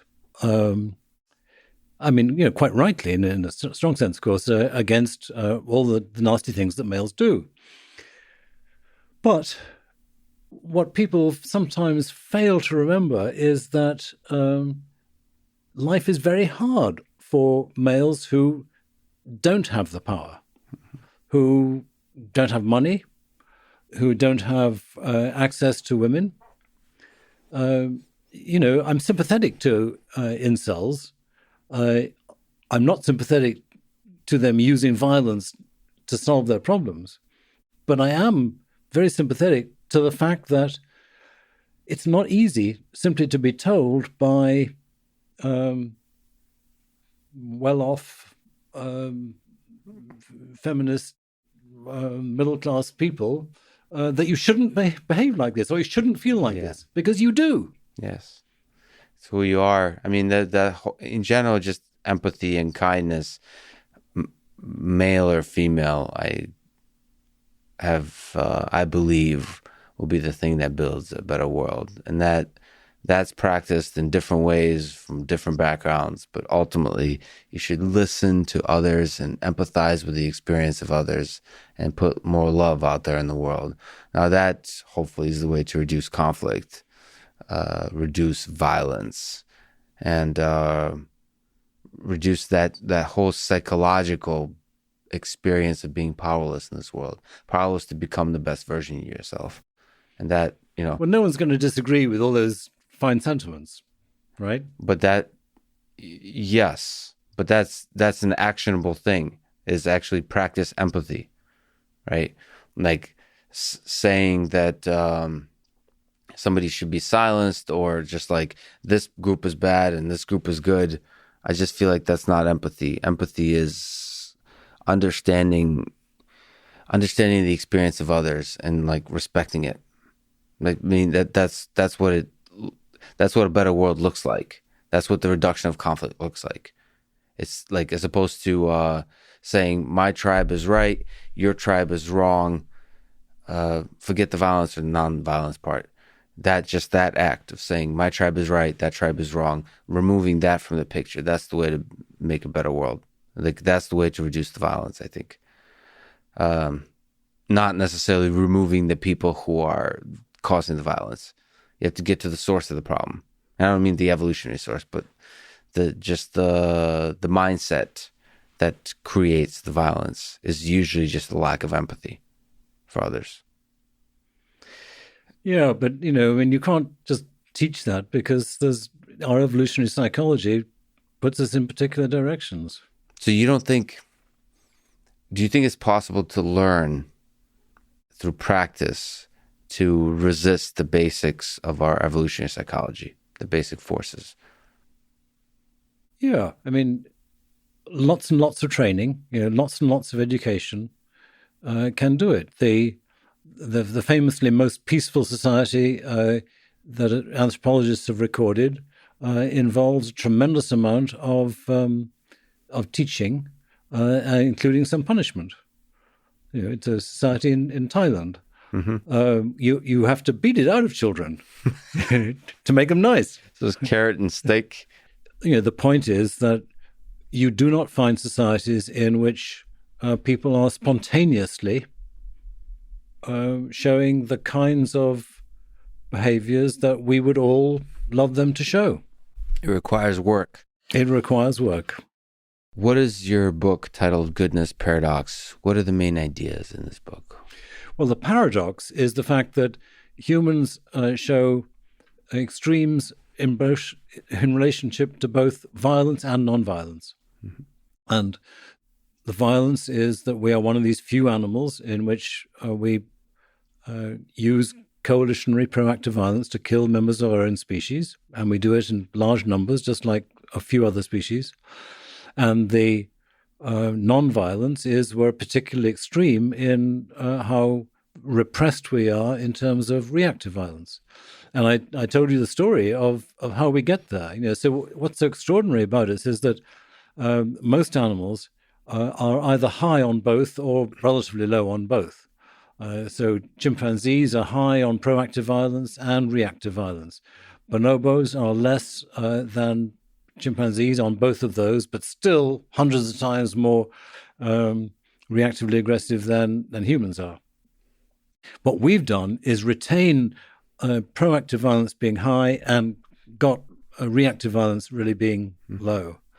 And so we have these wonderful societies in which we're all so incredibly nice to each other and tolerant and calm and can meet strangers and have no problem about leading to any kind of conflict. At the same time as we are one of the worst killing machine species that's ever existed.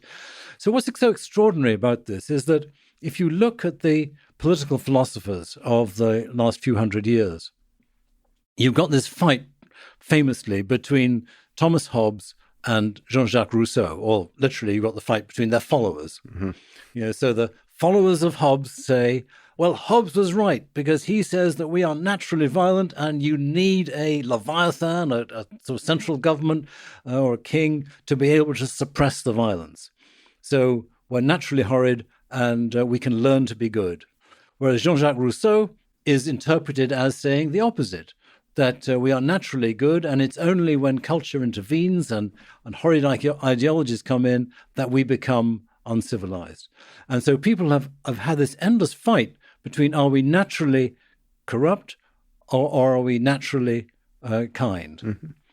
And that has gone on for years. And it's only in the last 2 or 3 decades that anthropologists like Christopher Boehm and Bruce Nauft have said, look, it's obvious what the answer is. We are both of these things. Mm-hmm. And what is so exciting now is I think we can understand why we are both. And the answer is we come from ancestors that were elevated on proactive aggression, that were hunters and killers, both of animals and of each other. And you've got to include that as almost certain from the past. And then now we've taken our reactive aggression and we've downregulated it, and that's given us power. It's given us power because once you get rid of the alpha male, once the beta males take over and force selection in favor of a more tolerant, less reactively aggressive individual, the effect is that our cultures suddenly become capable of focusing on things other than conflict. And so we have social groups in which individuals, instead of constantly being on edge in the way that chimpanzees are with each other, are able to interact in ways that enable them to share looking at a tool together, or share their food together, or pass ideas from one to the other, or support each other when they're ill, or whatever the issue is. Cooperate in ways that make the group far more effective. So you asked earlier, what did I think about why Sapiens was able to expand at the expense of Neanderthals so dramatically around 40,000 years ago? And the answer is that whatever it was, it had something to do with the Sapiens' ability to cooperate.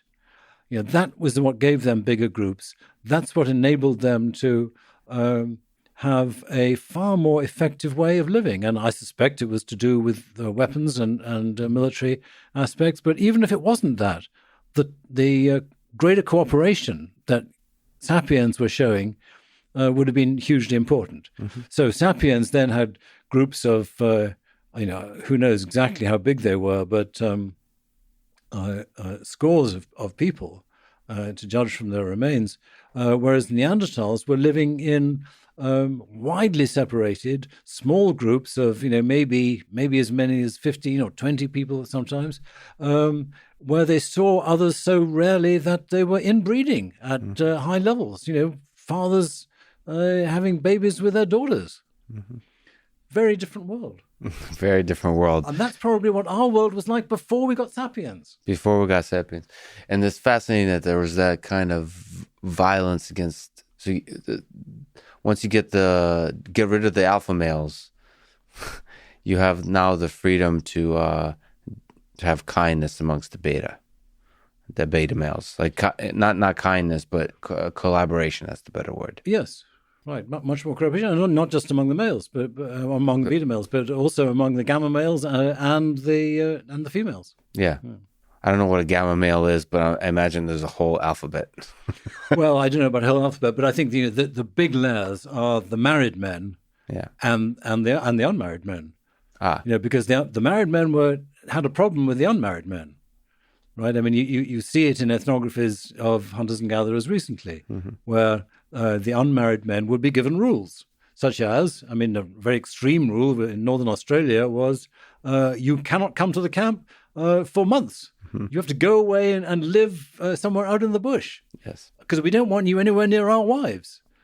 And then another kind of, rule is if you are in the camp, you must be in the firelight all the time.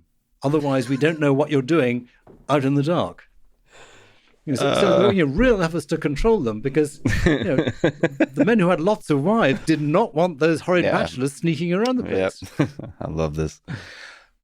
You also wrote the book titled Catching Fire, How Cooking Made Us Human. What's the central idea in this book? The subtitle, How Cooking Made Us Human, refers not to Homo sapiens, but to Homo erectus. So human there means the genus Homo. And Homo erectus is the first full member of the genus Homo in the sense that it looked like us, just with a sort of slightly more robust build and a smaller brain. And the central idea of catching fire is that it was the control of fire that was responsible for the emergence of Homo erectus and therefore the genus Homo, which happened 2 million years ago. And it was an evolution from a line of Australopithecines. And Australopithecines are the creatures from whom we evolved. They were present in Africa from something like 6 or 7 million years ago up to 1 million years ago. And then a branch led off to Homo around 2 million years ago. And the way to think of Australopithecines is that they were like chimpanzees standing upright. So they were erect bipedal walkers. They were like chimpanzees in the sense that they had brains about the size of a chimpanzee. They were literally about the body size of a chimpanzee, a little bit smaller actually. And they had big jaws because they were still eating raw food. They had big teeth and big jaws. And then around 2 million years ago, the line of Australopithecines, which ended with an intermediate species, a kind of missing link area, because it is not missing, called habilis, sometimes called Homo habilis, but more properly, in my view, called Australopithecus habilis. That gave rise to Homo erectus, and Homo erectus, here's how different it was.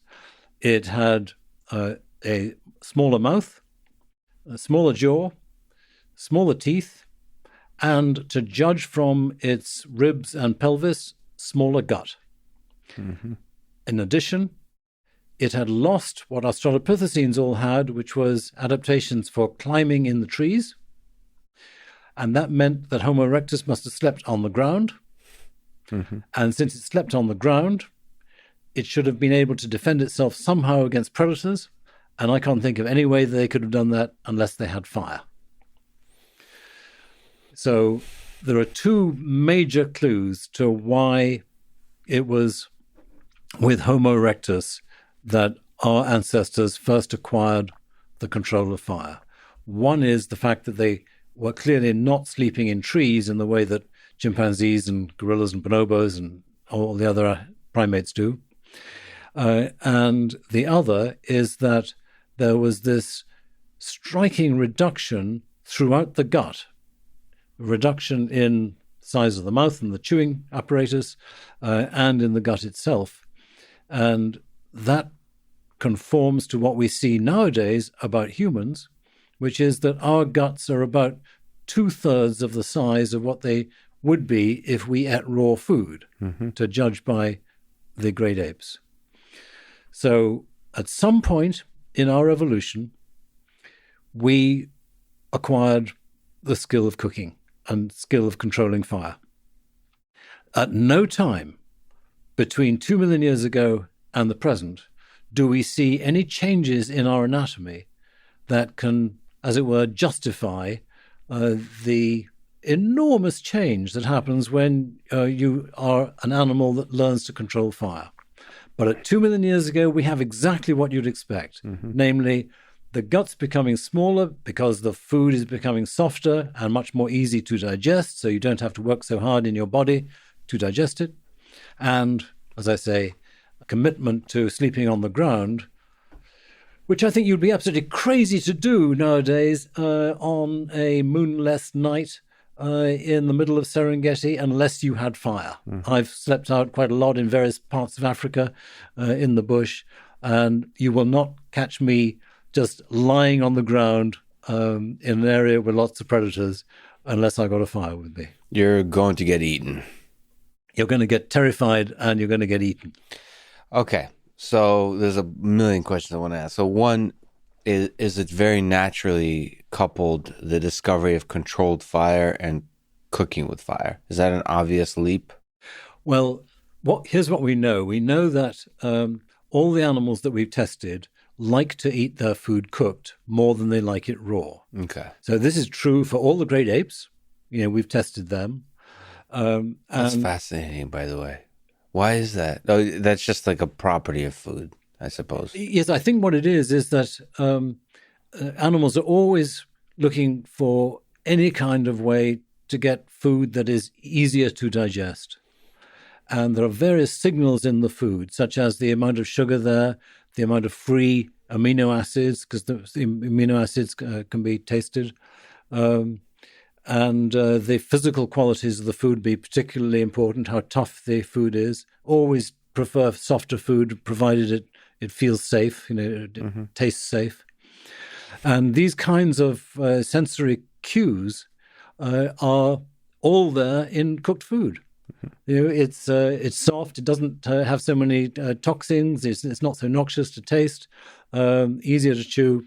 So everyone loves it spontaneously. Your dogs and your cats prefer cooked food to raw food. Well, maybe you can say that's a consequence of domestication. But even, as I say, all of the great apes, you test naive ones and they prefer it cooked if they can. So so then obvious, once you have fire, you're going to accidentally discover that food changes when you apply fire to it, and then it's going to be the big crazy new fad. Yeah, you took the words out of my mouth. I mean, if they have fire at all, and their food rolls into it, 5 minutes later it tastes better than it did before. Yeah. How big of an invention, from an engineering perspective, do you think is the discovery of fire? Do you think for Homo erectus, Homo sapiens, do you think it's the greatest invention ever? Yeah, I think that the control of fire has been ultimately responsible for essentially how grandiose do I want to be here? The entire human story, going back to Homo. It is what changed us from being a regular kind of animal. And perhaps the biggest way in which it is likely to have changed us is it reduced the difficulty of making a large brain. So, the story here is that the constraints on brain size are energetic.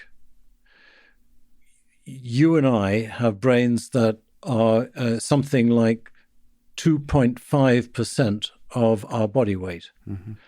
It consumes around 25% of all of our calories. So it's disproportionate. There are other expensive organs in our body as well, such as the heart. And what's different about the brain is that in addition to us being able to fuel it in a way that other animals can't, we also have reasons for wanting to have an even bigger brain, whereas we don't want an even bigger heart. So what those reasons are is unclear. But with regard to the costs of maintaining a brain, cooking makes it possible because it's supplying more calories and it is enormously reducing the amount of time that it takes to chew your food. So if you were a gorilla and you wanted to have a bigger brain, you might say, okay, well, let's just eat some more. But gorillas are eating for pretty much the entire day, in the sense that they are eating for maybe 7 or 8 hours a day in some seasons. That's just chewing. And then they've got to sit around and digest their food, because they can't just eat all the time. They've got to take a break while the food is digested in the stomach and then passed into the gut. So the stomach is already full. So basically, gorillas are eating about the maximum rate already. Mm-hmm. So how does a gorilla get a bigger brain? It doesn't. It's actually got a smaller brain relative to its body size than a chimpanzee does. And that's the basic problem for our ancestors. Then you come along and cook, and all of a sudden you can get an increased amount of energy from your food. You are spending much less energy on digesting your food. There are 25 bodily processes or more that are involved in digesting your food, mm-hmm. making the acid that takes the proteins apart, maintaining the brush border where the molecules are taken across the gut wall, and so on. Mm-hmm. That all costs. It costs you to digest your food. It costs less if you cook your food. So you get a net gain in the amount of energy. And you are reducing the amount of time from, in our case of our ancestors, probably around 50% of the day chewing, to nowadays 1 hour a day chewing. Mm-hmm. So all of a sudden you've got hours a day in which to do other things, to use those brains that you've now enabled to grow. So with Homo erectus, you start the process of getting a bigger brain, and famously, throughout the whole period of the evolution of the genus Homo, you have a steadily increasing size of brain, mm-hmm. until right at the end when it actually gets smaller, but that's a different story. Which end is this? Which, are we talking about Homo sapiens? Yeah, with Homo sapiens, you get a smaller brain from... people haven't got it exactly down, but at least 30,000 years ago, it starts declining. And so the fascinating thing about that is that all domesticated animals have smaller brains than their wild ancestors. Mm-hmm. And domestication is intricately connected to this brain size, you think? And exactly. So I think what we're seeing in humans is that same manifestation. And then the fascinating question is why. And the only point I would want to make about this is that there's no evidence that in the small brain domesticates, they're losing, say, an average about 15% of brain size. Mm-hmm. In those small brain domesticates compared to their wild ancestors, there's no indication of a loss of cognitive ability. Mm. So I think what's going on is that it's a younger brain. It's a more pedomorphic brain, looking like the juveniles of the ancestor. But just as our kids are very smart and can learn amazing things compared to adults, all they lack is wisdom and maturity. But they, mm-hmm. In terms of sheer cognitive ability, yes. They got it. And I think that's the same with domesticated animals compared to their wild ancestors, and probably, therefore, with Homo sapiens, say, 30,000 years ago, compared to their ancestors. So we have smaller brains than Neanderthals. Size, Richard, isn't everything. Exactly. What's the connection between fire, cooking, and the eating of meat? Which came first, do you think? Humans starting to enjoy the eating of meat, or the invention of fire and the use of fire for cooking? I think that fire increased the using of meat, but the fact that chimpanzees really like to hunt and kill meat, as do bonobos, certainly puts us in. So those two species have a common ancestor with us, going 6-7 million years ago, and it was from that common ancestor that you get the Australopithecine line. Mm-hmm. It's very likely, therefore, Australopithecines were eating meat when they could get it, which wouldn't be very often because they wouldn't be very good sprinters. But nevertheless, they would occasionally be able to get some meat, and I bet they loved it all the time. And basically all primates like meat if they can get it, almost all of them. But I think fire would have been very important for a couple of reasons. One is that once you eat your food cooked, then you're saving yourself time. Mm-hmm. by saving yourself time, you can free up the opportunity to go and hunt more.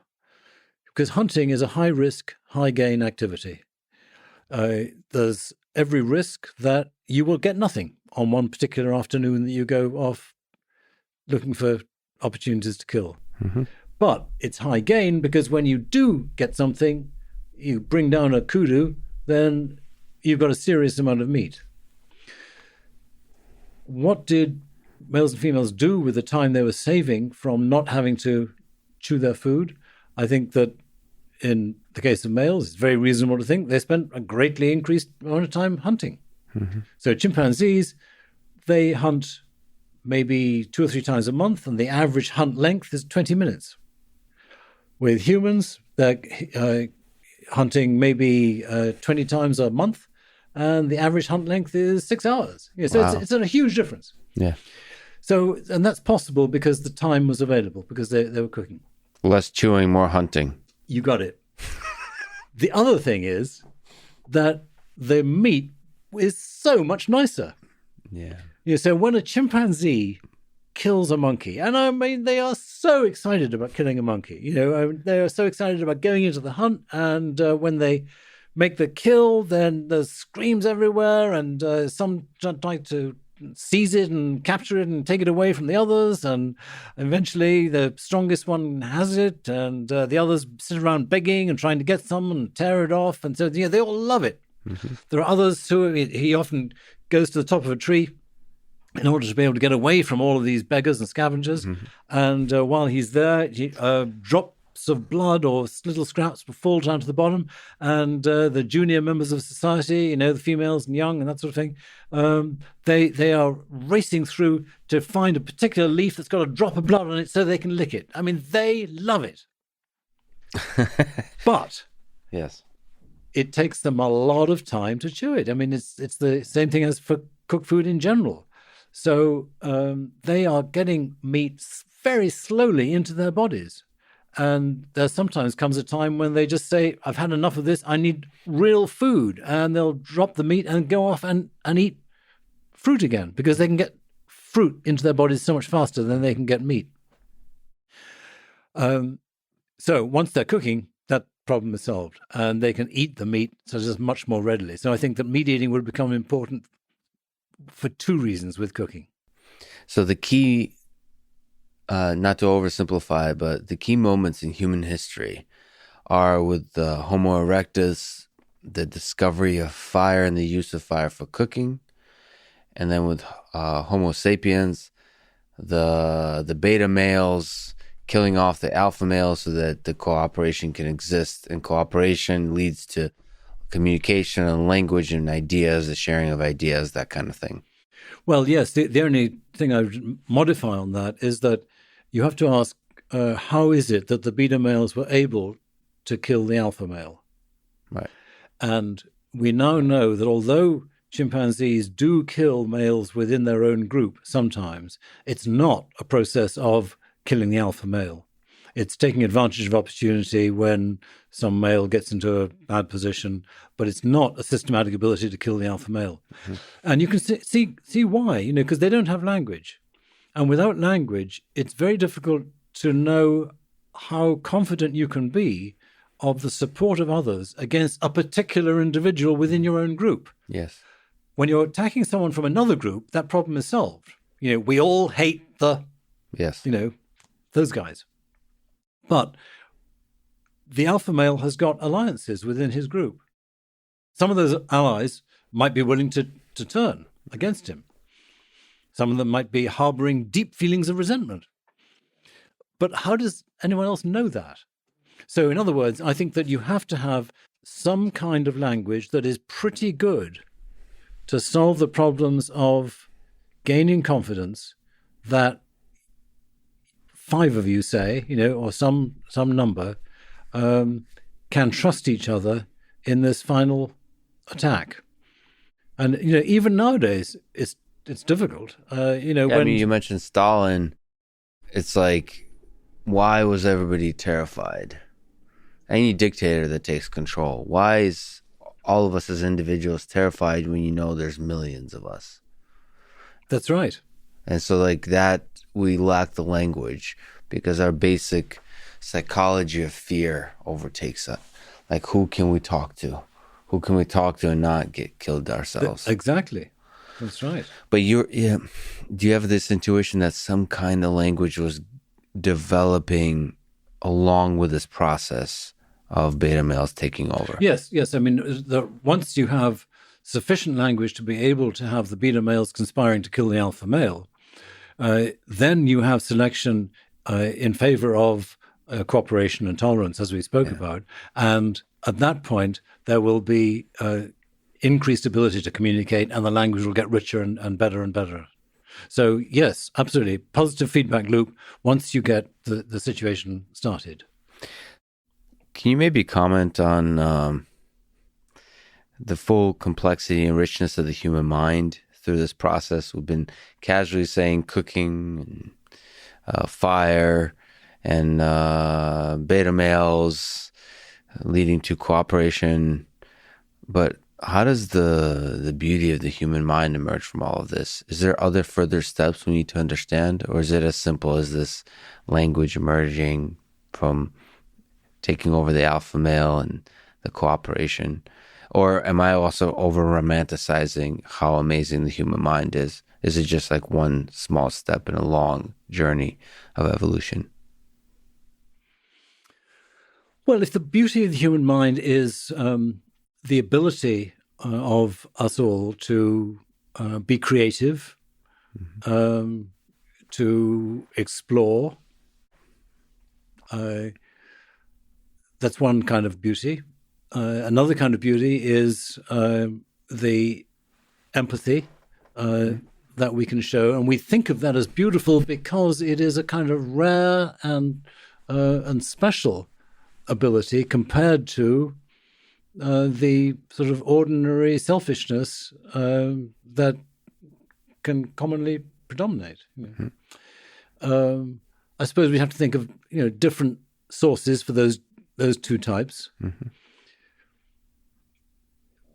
I suppose a general answer is that there has been selection in favor of bigger brains, which probably in general has been associated with increasing cognitive ability. And as that has happened, the complexity of life has increased because people have more and more complex, highly differentiated strategies in response to each other's more complex, highly differentiated strategies. And we get to a point where there is deception and self-deception. There is a manipulation of ideas through stories that we invent and stories that we pass on. I guess all I'm wanting to say is that there is a world of the mind that evolves in response to these platforms that are put there. The platform of increasing brain size and therefore cognitive ability made possible by increased energy supply. The platform of cooperation and tolerance in a world in which there remains a lot of conflict and therefore a need to respond to the conflict and manipulate your allies appropriately. I don't see beauty as coming, either kind of beauty as coming sort of totally independently of these things. I don't think there's a selection for staring into the sunset and creating poetry. Yes. But I guess sexual selection, males wanting to impress females in different ways will lead to them wanting to write poetry. Well, yes, show off. Yeah, in all the different ways. So all of these are natural consequences of just coming up with strategies of how to cooperate and how to achieve certain ends. So that's just like a natural. Yeah, I mean, we haven't spoken about sexual selection, but that is a really important part of it. They trying to outcompete each other in normally without any physical conflict, just in order to be able to be chosen by mates of the opposite sex, and that is certainly a major source of creativity. So you've studied chimps, You also, all the other relatives, gorillas. What do you find beautiful and fascinating about chimps, about gorillas, about humans? Maybe you can paint the whole picture of that evolutionary, that little local pocket of the evolutionary tree. How are we related? What is the common ancestor? What are the interesting differences? I know I'm asking a million questions, but um, can you paint a map of what are chimps, gorillas, and humans, like how we're related and what you find fascinating about each? In Africa, straddling the equator, there is a strip of rainforest that relies on the combination of high temperatures and rainfall that you get around the equator. That rainforest goes into about 22 countries. And throughout those countries, you have chimpanzees, although they've gone extinct in two of them. In just a fraction of them, but was it 5 countries, you've got gorillas, where there are mountains. And in one country, on the left bank of the Great Congo River, you have bonobos. So in the African forest, you've got these 3 African apes, the only African apes, all of which are very similar in much of their way of life. They walk on their knuckles through the forest, looking for fruit trees and eating herbs when they can't find fruits. Gorillas represent the oldest chain. So about 10 million years ago, maybe as recently as 8 million years ago, the ancestor of gorillas broke off from the ancestor leading to chimps and bonobos and humans. So they've probably remained very similar now to what, very similar to what they were then. They were probably the largest apes, living in montane areas and spending more time eating just herbs, stems, not so vitally dependent on fruit, and living in, if it was like the present, groups up to about 50 stable groups with one alpha male who was in charge. Gorillas are wonderfully slow and inquisitive compared to chimps and bonobos. Yeah. I had the privilege of spending a week or two with gorillas at Diane Fossey's camp before she was murdered. And I went out with 2 women, Kelly and Barb, to a particular group. And there was a young female in the group called Simba. And Simba approached us and stared at the 2 women. And then she came towards me and she very deliberately reached out her knuckles and touched me on the forehead. She was watched in doing this by a young male who was quite keen on her, and he was called Digit. And about 5 minutes later, Digit stood in front of us on the path, and Kelly was in front of me, and then there was Barb, and then there was me. And he came charging down the path, and he sidestepped around Kelly, and he sidestepped around Barb, and me, he just knocked with his arm and sent me flying about 5 yards into the bushes. Yeah. And I loved the way that was a very deliberate response. And I loved the way that Simba had been so interested in me and held my eye. Chimps and bonobos never hold your eye, but gorillas really look as though they're trying to sort of figure out, what are you thinking about? Mm-hmm. That was a species that goes back for something like 10 million years. In that situation, was there a game being played? Well, I mean, I felt that Digit was telling me, I don't want you messing with Simba. But was Simba using you? Oh, I see. Well, that's a fun idea. I don't see why she should be using me, but you mean testing how Yeah, strongly the Digit was affection is. prepared to intervene to. Yeah, Yeah. Oh, exactly. that's come straight out of a sort of adolescent high school playbook. All right. Well, that's No, no, all. no. There's nothing wrong with it for that. Yeah, I don't know. Never thought of that, and you never know. It's Uh, possible. so yeah. So okay. So this is an ancient branch of the evolutionary tree. Yeah, There's gorillas that led to gorillas. gorillas. So then the next thing that happened on the evolutionary tree was 6 or 7 million years ago when you have the line between chimps and bonobos on the one hand and humans on the other splitting. And basically what happened is that at that point, a chimp-like ancestor leaves the forest, gets isolated in an area outside the forest and adapts, and that becomes the Australopithecines. And meanwhile, the chimpanzees and bonobo ancestor continues in the forest. And later what happens is that one branch of that crosses the Congo River and becomes the bonobos. That was only about 2 million years ago, maybe 1 million years ago.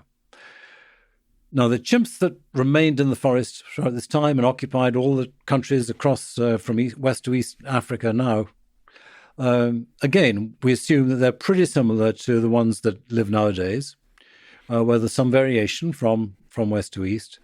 And these are animals that live in social communities of between, say, 20 and 200. You can have a lot of them in one group, but they never come together in a single unit. They share an area, a community territory, and that area is defended by males, and within it, females wander and bring up their young independently. And the females are very scared about the possibility that males will be mean to their infants. And in order to avoid them doing that, they do their best to mate with every single male in the group multiple times, as if to give a memory in that male of, yeah, I remembered you, so I'm not going to be mean to your baby. Mm-hmm. So what's wonderful about chimps? Well, as we've spoken about them, they are creative and sort of amazingly human-like. Yeah. But I love the sort of the quiet moments, and here's one. I've got two chimps who are grooming each other on a day when they are utterly exhausted. They've walked 11 kilometers the day before, up and down hills. And on this particular day, all they do is they get to one tree and they eat from that tree. And other than that, they only walk about 100 yards and they go back to sleep in the nest in which they woke up. So they're utterly exhausted. And they're just eating nonstop because they're trying to recover their energy. And this is Hugh and Charlie. And we think they were probably brothers, though we never actually got the genetic evidence to prove it. Well, I never remember now who it is, but let's say that they both come down from the tree and they're both carrying branches of the food. They're eating actually seeds from these branches. They're both engaged even in the midday sun when they want to come down and shade themselves for a bit on the ground. They're still eating. But then Charlie finishes his branch and he starts grooming Hugh. And Hugh continues eating from his branch. Charlie eventually gets bored of this after a few minutes, and he reaches out and he lifts the branch from which Hugh is still taking seeds and puts it over his head and puts it behind his back as far as possible away from Hugh. Mm-hmm. Hugh doesn't do anything. He just finishes his mouthful and then he turns to Charlie and grooms him. So this very polite way of saying, "Will you groom me, please?" has worked.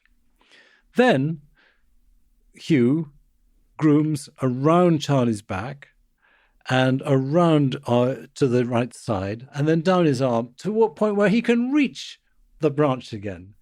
And then he picks up the branch and continues Nonchalantly. Right. Yeah. So in other words, they a very sort of simple little strategy, Yeah. but it just shows the courtesy with which they can treat each other. Mm-hmm.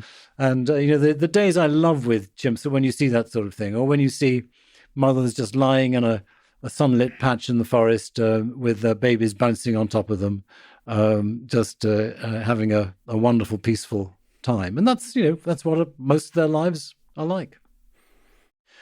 So chimpanzees are the species that kind of unites the rest of the apes, because a gorilla is in many ways just a big version of a chimpanzee. If you can sort of engineer a chimpanzee in your mind to be bigger, it basically turns into a gorilla. Mm.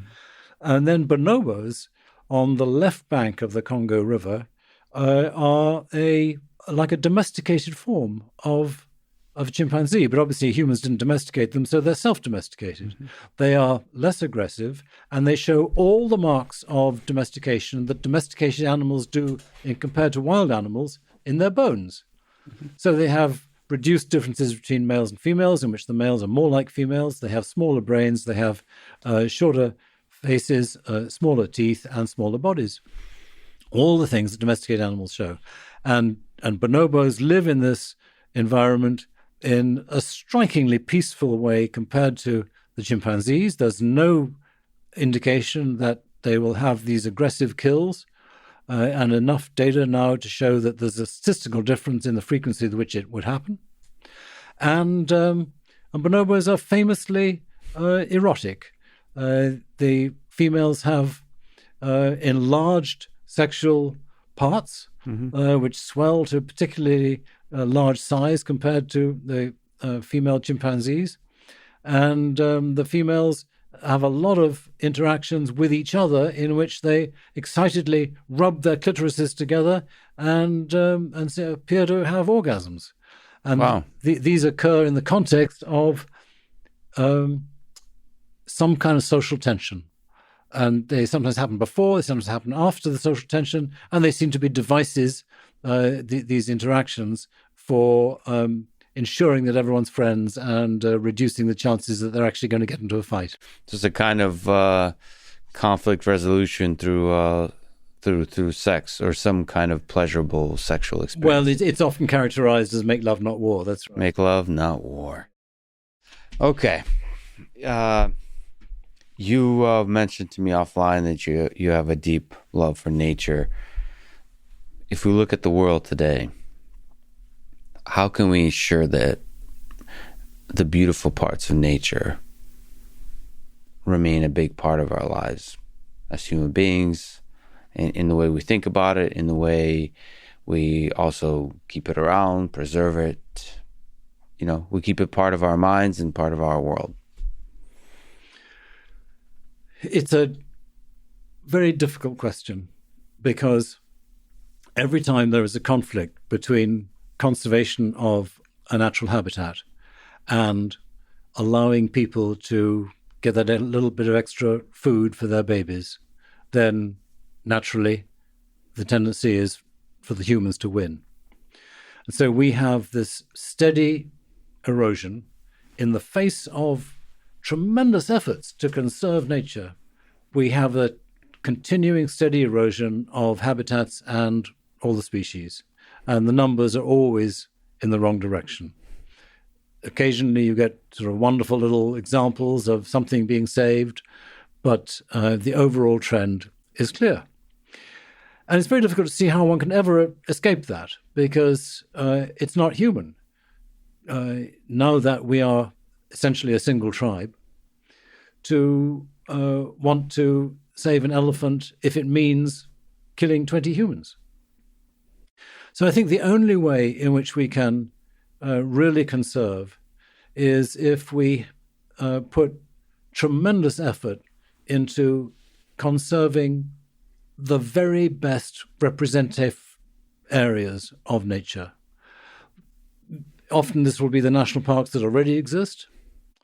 And what we have to do is to make them so valuable that it is worth it in terms of human survival to be able to keep those sorts of places. And, that's the attitude that my colleagues and I have taken in Uganda, where we want to keep the Kibale National Park alive, which has got the largest population of chimpanzees in Uganda, and it's got elephants and wonderful birds and wonderful butterflies and wonderful plants and so on, and visitors, and lots of visitors. It may be that we're going to have huge increases in the amount of charges that you pay for ecotourism, and you need to make sure that ecotourism is done right. Mm-hmm. In other places, you will keep nature there because it's useful for maintaining the climate, bringing rain. Maybe you can, in some places, convince people of the sheer sort of aesthetics of keeping nature, that even over the long term, presidents whose job it is to look for the future of the country will be persuaded that you can do it for purely aesthetic reasons. But overall, what is required is for people in the rich countries to do much more investment than they have so far in maintaining both the natural places in their own countries and in the tropics. And if you look at Africa, the population trends are that Nigeria may become the most populous country in the world, I think, within a century. Mm-hmm. The future of African habitats, it's clear what's going to happen in general. There's going to be a huge conversion towards agricultural land. I heard Ed Wilson speak years ago about the prospect of the entire globe being turned into a single human feedlot. It's going to take a lot to avoid that. He is out there calling for half the earth to be devoted to nature. It's incredibly ambitious and incredibly optimistic. But unless you have really exciting goals, probably nothing will be achieved. Yeah, there's something to me, like when I visit New York and I see Central Park, and then somehow constructed a situation where you preserve this park in the middle, probably some of the most expensive land in the world. The fact that that's possible gives me hope that you can do this kind of preservation at a global scale, perhaps for just the aesthetic reasons of just valuing the beauty and just respecting our origins of having come from the earth. We are so incredibly lucky to have chimpanzees, bonobos, and gorillas as our close relatives still living on the earth. We're unlucky that we don't have Australopithecines and other species of Homo, but we're still lucky to have those because they are incredibly closely related to us compared to what most animals have. There are many animals that don't have any close relatives to them on the earth. But not only are they relatively close, but they teach us so much about ourselves. The similarities between them and ourselves raise questions that we can then test about the extent to which our own behavioral propensities are derived from the same evolutionary stock as in those great apes. Well, how much is that worth? We could spend billions going to the Mars to find evidence of bacteria there, and that's fascinating too. Mm-hmm. But we should be spending billions on this Earth in order to make sure that we have, I don't know how to say it, substantial, representative populations of these close relatives. Yeah, that we can meet. There's something like space tourism, when you go out into space and you look back down on Earth. That's, to a lot of people, including myself, is worth a lot. But why is that worth a lot? Is because it's humbling and beautiful in the same way that meeting our close evolutionary relatives is humbling and beautiful. Just to know that this is what we come from. This is who we are. Not just for the understanding or the science of it, but just like something about just the beauty of witnessing this. And it's both humbling and empowering. That this place is fragile and we're damn lucky to be here. Yes, and unfortunately, the problems are incredibly difficult to solve, and there is no one solver. It has to happen from a network of potentially cooperating people. But I mean, you're so right about it being daunting to think about what it looks like from space. And I love the view that Hermann Muller expressed of being able to go out from space. And he said the whole of life would look like a kind of rust on the planet. Yeah, so the aliens were to visit. I'm not sure they would notice the life. They would probably notice the trees or ocean. It's a kind of rust. But let me ask the big, ridiculous philosophical question: what is the meaning of this rust? What do you think is the meaning of life on Earth? What is the meaning of our human intelligent life?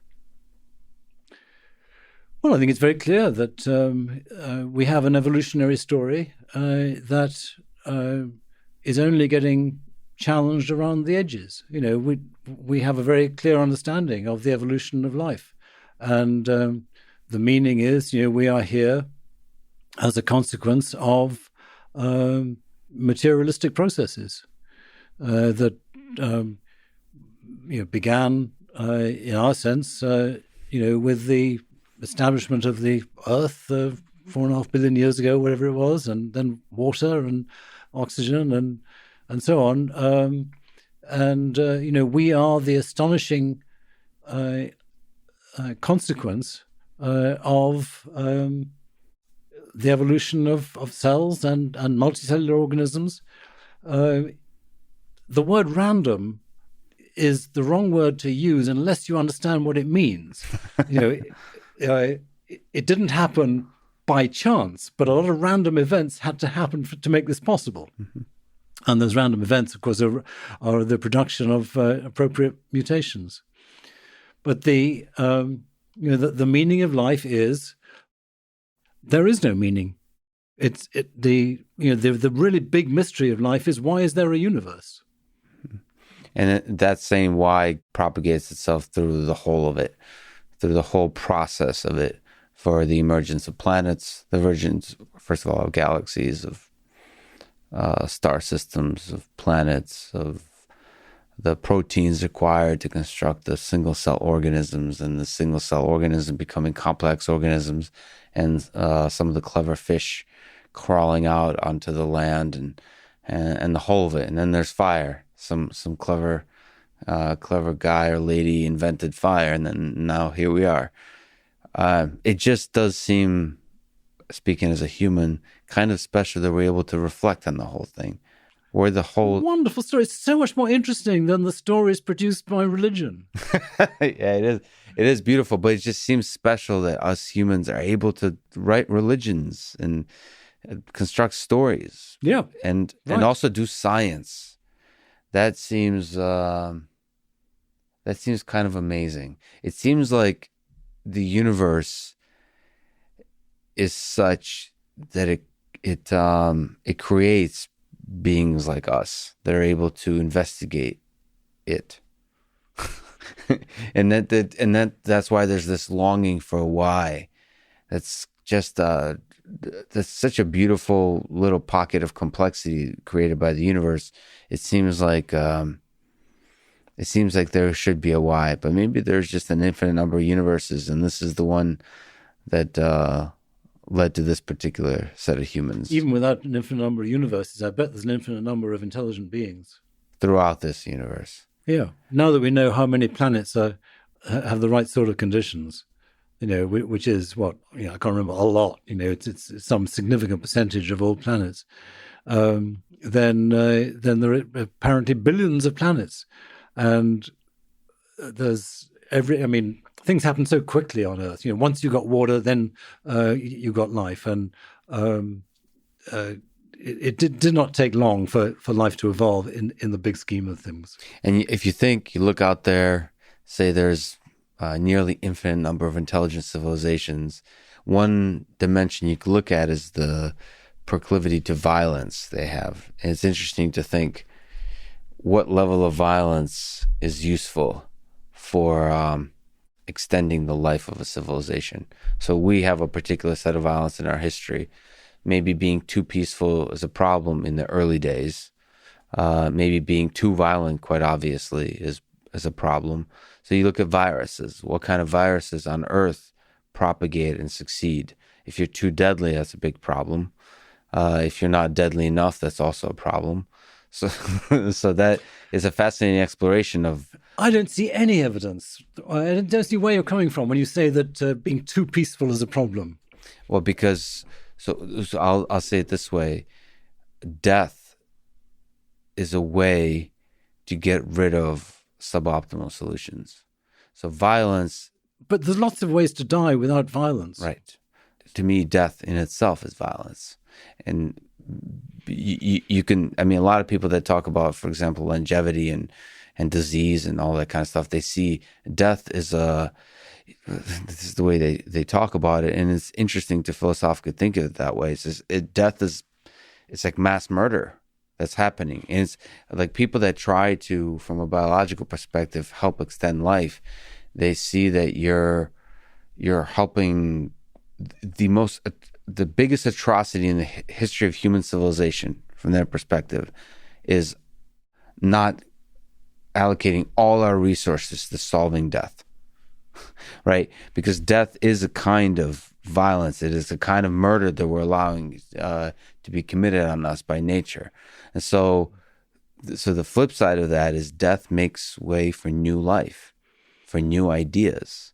And so that... Yes, but that's got nothing to do with peace versus war. You have animals that are very, very peaceful, but they evolve just in the same way as other animals do. They just don't do it with death caused by violence. And violent death is premature death, surely. I don't mind about people dying. What I mind about is people dying in their youth, middle prematurely. Age. But exactly. Some people would say all death is premature. It certainly feels that way. It's died too soon. Anyone who's ever died too soon. Yeah, well, if we can become like sequoias, and live for hundreds of years or thousands of years, that would be great. Do you ponder your own mortality? Are you afraid of death? I don't think I'm afraid of it. I'm reconciled to the fact it's going to happen. I just feel frustrated because I enjoy life, and I don't want to leave the party. Yeah, it's kind of a fun party. I don't want to leave the party either. So however we got here, we made one heck of an awesome party. And you're right. Having a party with a little bit less violence in it is an even more fun party. Richard, I'm deeply honored that you spent time with me today. Your work is amazing. It includes some of the deepest thinking about our human history and the nature of human civilization. So again, thank you so much for talking today. It's an honor. Oh, thanks for your great questions. It was a really fun conversation. Thanks for listening to this conversation with Richard Wrangham. To support this podcast, please check out our sponsors in the description. And now, let me leave you with some words from Jane Goodall. The greatest danger to our future is apathy. Thank you for listening and hope to see you next time.